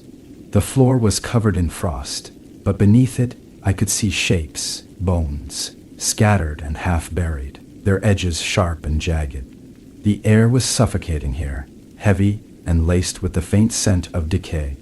My flashlight caught on something in the center of the cavern, a massive stone arch, its surface carved with runes that glowed brighter than the rest. The arch pulsed faintly, its glow spreading across the cavern like ripples in water. The whispers grew louder, more frantic, their rhythm shifting into something faster, more urgent. I stepped closer, my boots crunching against the frost-covered ground. The air grew heavier, pressing against my chest, and I felt the faintest vibration beneath my feet, like a heartbeat deep within the earth. The arch loomed over me now, its surface shimmering faintly in the dim light. The carvings glowed brighter, their patterns shifting and twisting, and I felt a pull, a compulsion to reach out, to touch it. My hand trembled as I raised it, the whispers roaring in my ears, drowning out the sound of my own heartbeat. And then, as my fingers brushed the surface of the stone, the air around me exploded into light. The light erupted from the stone arch in a blinding flash, consuming the darkness of the cavern in an instant. I staggered back, shielding my eyes as the glow pulsed violently, the carvings on the walls surging with a brilliance that illuminated every jagged crevice. The whispers that had filled the air were gone, replaced by a deep, resonant hum that vibrated through the floor and into my chest. It wasn't just sound, it was alive, something massive and unseen, pressing down on me with an almost physical weight. When the light dimmed, I dared to lower my arm and look at the arch. The carvings on its surface were still glowing, their patterns shifting and twisting like living veins of fire. The air around it shimmered, bending the space as though the arch was warping reality itself. And then I saw it, the faintest movement within the arch, a shadow rippling across the light, like a reflection on water. It wasn't just light I had unleashed. It was something on the other side. The hum deepened, its rhythm now unmistakably a heartbeat, slow, deliberate, and far too powerful to belong to anything human. The cavern trembled, frost and dust falling from the icy ceiling as cracks began to spread through the walls. I stumbled backward, my flashlight shaking in my hand, its beam flickering weakly against the overwhelming glow of the arch. The shadow beyond the light grew darker, more defined, shifting and writhing, as though it were struggling to break through. And then it reached out. A limb, or something like a limb, emerged from the arch, its surface shimmering like frost-coated glass, sharp and angular. It moved slowly, deliberately, testing the space around it like a predator tasting the air. More shapes followed, twisting and folding as they pushed through the veil, their forms impossible to comprehend. The light warped around them, bending and stretching as the arch strained against their presence. The hum rose to a deafening pitch, the ground beneath me shaking violently as the cavern seemed to come alive. The carvings on the walls flared brighter, their glow spreading across the floor in jagged lines that converged at the base of the arch. The frost-coated bones scattered across the cavern began to shift, drawn toward the light as though pulled by an invisible force. My heart pounded in my chest, my breath coming in shallow gasps as I took another step back. And then the shadow moved. It wasn't just emerging, it was growing, expanding outward from the arch with a fluidity that defied logic. Its form shifted constantly, never settling, as though it couldn't fully exist in this world. It was massive, larger than the cavern itself, yet somehow contained within it. The air grew colder with every second, the frost on the ground spreading rapidly, climbing up the walls, and consuming the carvings in ice. The light from the arch flickered, dimming as the shadow's presence filled the space, and I realized with a sinking dread that it wasn't just escaping. It was feeding. The realization hit me like a punch to the gut. The whispers, the carvings, the arc, it was all part of something ancient, something buried and forgotten for a reason. The journal had warned me, but I hadn't listened. The runes weren't just decoration. They were seals, holding this thing back, keeping it trapped beneath the lodge. And now I had set it free. The shadow moved again, its form stretching toward me, the air around it rippling with cold and malice. I turned and ran, my boots slipping on the frost-covered ground as I scrambled back toward the staircase. The hum followed me, louder now, resonating through the walls and shaking the very foundation of the cavern. The light from the arch flared again, casting long, jagged shadows that seemed to reach for me, clawing at my heels as I climbed the stairs 2 at a time. The lodge above was no sanctuary. As I burst through the basement door, I was greeted by a scene of chaos. The walls groaned and splintered, the carvings glowing so brightly they seemed to burn the wood. Frost crept across every surface, sharp and jagged, encasing furniture and walls alike in a thick, icy shell. The air was so cold it burned my lungs with every breath, and the floor beneath me felt unstable, trembling under the weight of something massive moving below. The clock in the lobby was spinning wildly, its hands a blur as the ticking grew louder, faster, until it became a single continuous drone. The carvings on the door frames pulsed violently, their patterns twisting and writhing as though they were alive. The lodge felt like it was collapsing in on itself, consumed by the same force I had unleashed in the cavern below. I stumbled into the lobby, my flashlight beam barely cutting through the swirling frost and shadows. The blackened windows rattled in their frames, the storm outside howling with a ferocity that seemed to echo the chaos inside. The whispers had returned, louder and more distinct now, their fragmented words threading through my thoughts with a sinister clarity. They weren't pleading anymore. They were commanding. The basement door slammed shut behind me, the sound echoing through the lodge like a gunshot. I turned sharply, my heart hammering in my chest as I aimed the flashlight at the door. Frost crept across its surface, forming intricate patterns that pulsed in time with the whispers. The air grew heavier, colder, and I felt the faintest vibration beneath my feet. A heartbeat, deep and resonant, growing stronger with every passing second. I didn't know where to go. The lodge was alive around me, shifting and groaning as though it were part of the thing I had unleashed. The carvings on the walls twisted and pulsed, their light casting long, jagged shadows that seemed to move on their own. The whispers grew louder, almost deafening now, as the frost spread across the floor, crawling up the walls and consuming everything in its path. And then, through the chaos, I saw it. The journal, lying open on the reception desk, its pages fluttering in the freezing wind that swept through the lodge. The ink on the pages shimmered faintly, the words shifting and rearranging themselves into patterns I didn't recognize. But one phrase stood out, bold and unchanging. The arch is the key. The seal is the sacrifice. The air around me seemed to still, the whispers momentarily fading as the weight of the words sank in. My chest tightened, my breath catching as I stared at the journal, the phrase burning itself into my mind. The seal was broken. The thing was free, and the only way to stop it was to give it what it wanted. A sacrifice. The frost surged forward, the carvings flaring brighter, and the ground beneath me trembled violently. The shadow was coming, rising from the depths of the cavern below, and I knew I didn't have much time. My hands trembled as I reached for the journal, its pages freezing to the touch, and I clutched it tightly as I turned toward the basement door. The lodge groaned again, its walls splintering, and I felt the shadow's presence pressing against me, cold and suffocating. My legs moved on their own, carrying me toward the door as the whispers roared in my ears, their fragmented words blending into a single, deafening command. Finish it. The frost on the basement door pulsed as I approached, its sharp, jagged edges glinting in the dim light like teeth waiting to snap shut.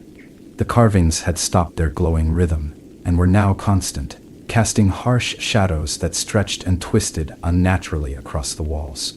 I could feel the vibrations through the floor, deep and relentless, like a pulse from something vast and alive. The journal felt heavy in my hand, its pages flipping erratically as if stirred by an unseen wind. But I didn't stop to read. There was no time for hesitation now.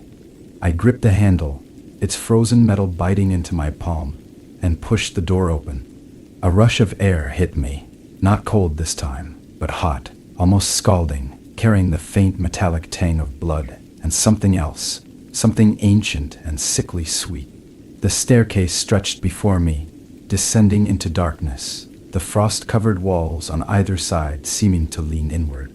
The carvings glowed brighter, guiding the way down like malevolent stars. The hum was louder now, no longer the faint vibration I'd felt earlier, but a deep, guttural resonance that filled the air and pressed against my chest. It wasn't just sound. It was a force, something pushing at the edges of reality, bending the space around me until every step felt heavier, harder, like wading through thick, icy water. My flashlight flickered again, its beam weak and trembling as I descended, each creak of the stairs echoing like a thunderclap. When I reached the cavern, the sight stopped me cold. The arch had changed. Its once cracked surface now pulsed with veins of blinding light, each carved symbol glowing as though filled with molten fire. The shadow beyond it had grown, no longer confined to the space within the arch but spilling outward, tendrils of darkness creeping across the floor like living things. The air shimmered with heat, distorting the space around the arch, and the frost-coated bones scattered across the cavern floor began to vibrate, lifting slightly as if drawn toward the entity. The thing inside the arch was no longer just a shadow. It had form now, though its shape was ever-shifting, impossible angles and jagged edges that folded and unfolded in ways my mind couldn't fully comprehend. It was massive, its presence filling the cavern and stretching beyond it, and yet it was restrained, held back by something I couldn't see. The hum came from it, a sound that wasn't a sound, vibrating through my very thoughts and twisting them into fragmented whispers. It knew I was there. The shadow moved, one of its limbs, or something like a limb, stretching toward me, the air rippling around it. I stumbled back, nearly dropping the journal as I tripped over the uneven ground. The carvings on the walls flared brighter, reacting to the entity's presence, and the whispers in my head grew louder, more distinct, threading through my thoughts like barbed wire. They weren't just sounds. They were commands pulling me forward, urging me closer to the arch. The journal in my hands grew warm, its pages glowing faintly, as though responding to the carvings around me. My eyes fell on one line, bold and jagged, scrawled across the center of the page: seal it or be consumed. The meaning was clear, but the how wasn't. The carvings, the arch, the runes, they were all connected, part of a mechanism meant to contain this thing, but it was failing. The lodge was failing. The shadow roared, not with sound, but with a presence that filled the cavern and pressed against my mind until I thought my skull might split. The frost on the floor surged upward, jagged spikes of ice forming and shattering as the entity's tendrils writhed, stretching further, testing the boundaries of its prison. The ground beneath me trembled, cracks spreading through the frost and rock as the arch pulsed violently, its glow almost blinding now. I had to act. The carvings on the walls flickered as I moved toward the arch, the journal clutched tightly in one hand and the flashlight in the other.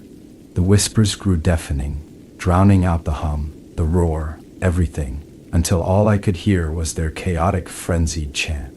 The air around the arch was scalding now, each breath burning my throat, but I forced myself forward, the journal's words etched into my mind. Seal it or be consumed. The carvings on the arch glowed brighter as I approached, their patterns shifting and aligning with the symbols on the walls. The entity's tendrils recoiled slightly, as though sensing my intent, and I felt a surge of resistance, a force pushing back against me, trying to keep me away. My steps faltered, my body trembling as the air pressed down on me, but I didn't stop. I couldn't. I reached the base of the arch, the heat now unbearable, and raised the journal. Its pages flared with light, the symbols within aligning with those on the arch, and the whispers in my head shifted, their chaotic chant merging into a single coherent command. Give it back! The shadow surged forward, its tendrils lashing out, and I barely had time to react.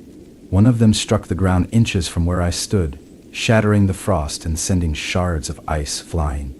Another wrapped around the base of the arch, pulling at it, twisting the space around it. The carvings on the walls pulsed violently, their light stuttering as though struggling to maintain their hold.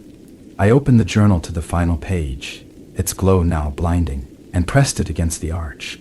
The reaction was immediate. The carvings flared with an intensity that filled the cavern with blinding light, and the shadow let out a roar, its tendrils recoiling violently as the arch pulsed and shifted. The hum rose to a deafening pitch, and the ground beneath me cracked and buckled, sending me to my knees. The light from the arch surged, enveloping the shadow and forcing it back, compressing it into the space within the arch. The tendrils writhed and lashed out, but the carvings on the walls flared brighter, their patterns locking into place and forming a barrier that pushed the entity further into the void.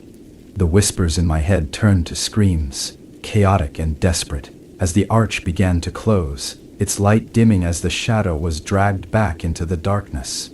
The ground shook violently, and the frost-covered walls cracked and splintered, pieces of ice falling around me as the cavern began to collapse.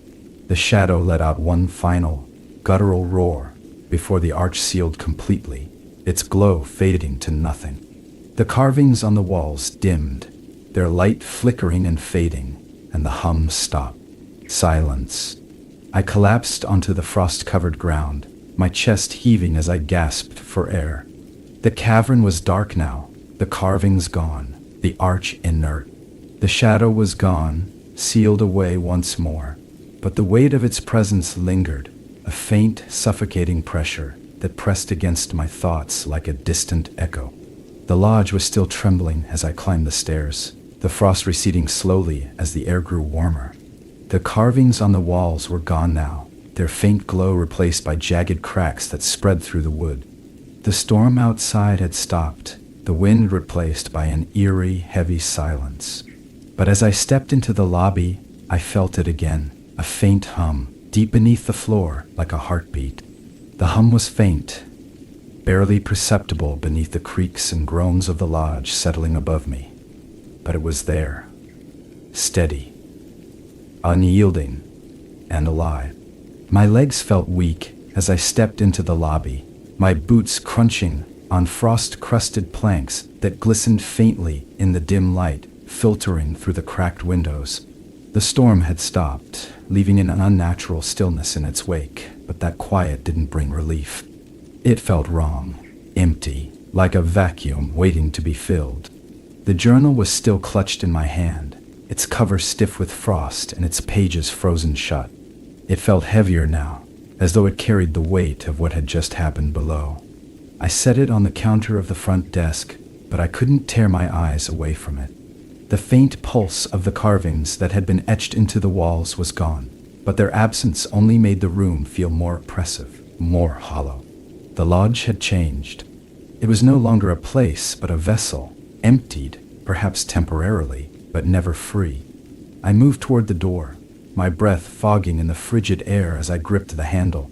The metal was ice cold, burning my hand through the glove as I yanked it open. The world outside was a frozen tableau of white and silence, the snow piled high and unbroken, glittering under a pale gray sky.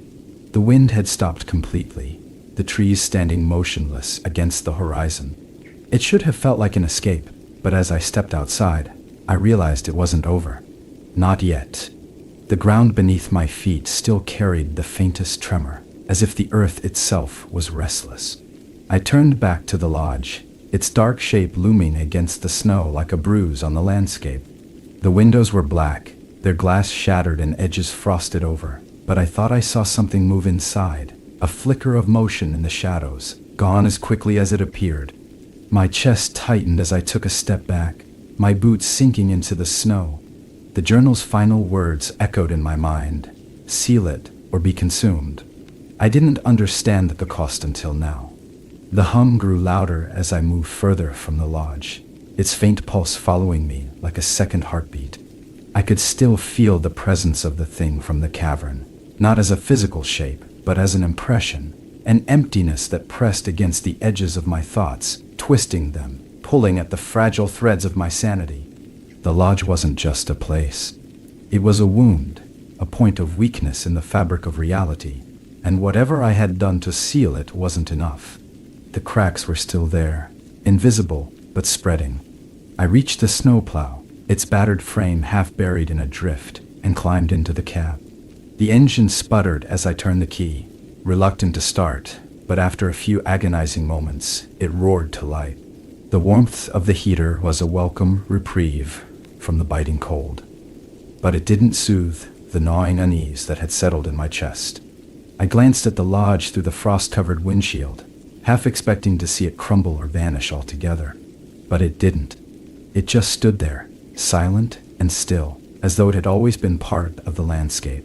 I turned the plow toward the highway, the tires skidding slightly as they found traction on the ice-packed ground. The road stretched out before me, a narrow path carved through the endless white, and I pressed the accelerator, desperate to put distance between myself and the lot. The snowbanks on either side towered high, closing in like the walls of a canyon, and the sky above was a featureless expanse of gray. But the hum followed me. At first, I thought it was the engine, the low rumble of the plow echoing through the cab, but it wasn't. It was deeper, more resonant, vibrating through the air and into my chest. It grew louder the further I drove, the snowbanks trembling slightly, as though the earth itself was reacting to it. The trees lining the road blurred in my peripheral vision, their bare branches clawing at the sky, and I couldn't shake the feeling that I was being watched.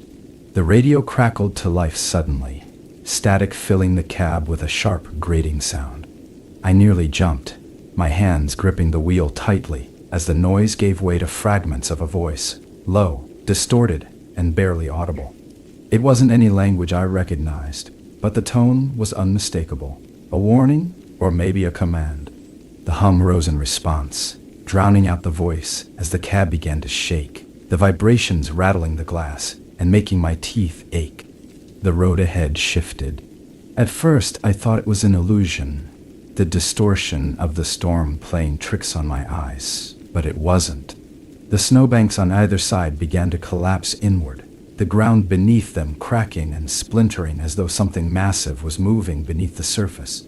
I slammed on the brakes, the plow skidding to a halt as the road ahead disappeared into a gaping chasm, its edges jagged and blackened. The hum was deafening now, a constant, resonant pulse that made my vision blur and my thoughts fragment. The air around me shimmered, the cold replaced by a suffocating heat that burned my skin. I could feel it coming, the presence from the lodge stretching outward, expanding into the world, and I knew it wasn't just the lodge that was broken. The seal had been temporary, a patch on something far too large and ancient to be contained. The entity wasn't gone. It had only retreated, waiting for its moment to strike. I stepped out of the plow, the snow crunching beneath my boots as I approached the edge of the chasm. The darkness below was absolute, a void that seemed to pull at the light around it, and I felt the faintest breath of air rising from it, warm, wet, and alive. The carvings I had seen in the lodge were there, etched into the walls of the chasm, glowing faintly as though struggling to hold their power. The journal's words burned in my mind, a desperate plea: seal it or be consumed. But I knew now that sealing it wasn't enough. The wind returned suddenly, tearing at my coat and filling the air with the sharp, biting cold of the storm. The snow began to fall again, thick and heavy, obscuring the chasm and the road behind me. I looked back toward the plow, its headlights barely visible through the blizzard, and realized I wouldn't make it out of here. The lodge had let me leave, but not to escape. I was part of the seal now, bound to the thing I had unleashed, and the hum in my chest wasn't just the entity. It was me. The snow swallowed the world again, the wind howling like a scream, and I stepped forward into the darkness.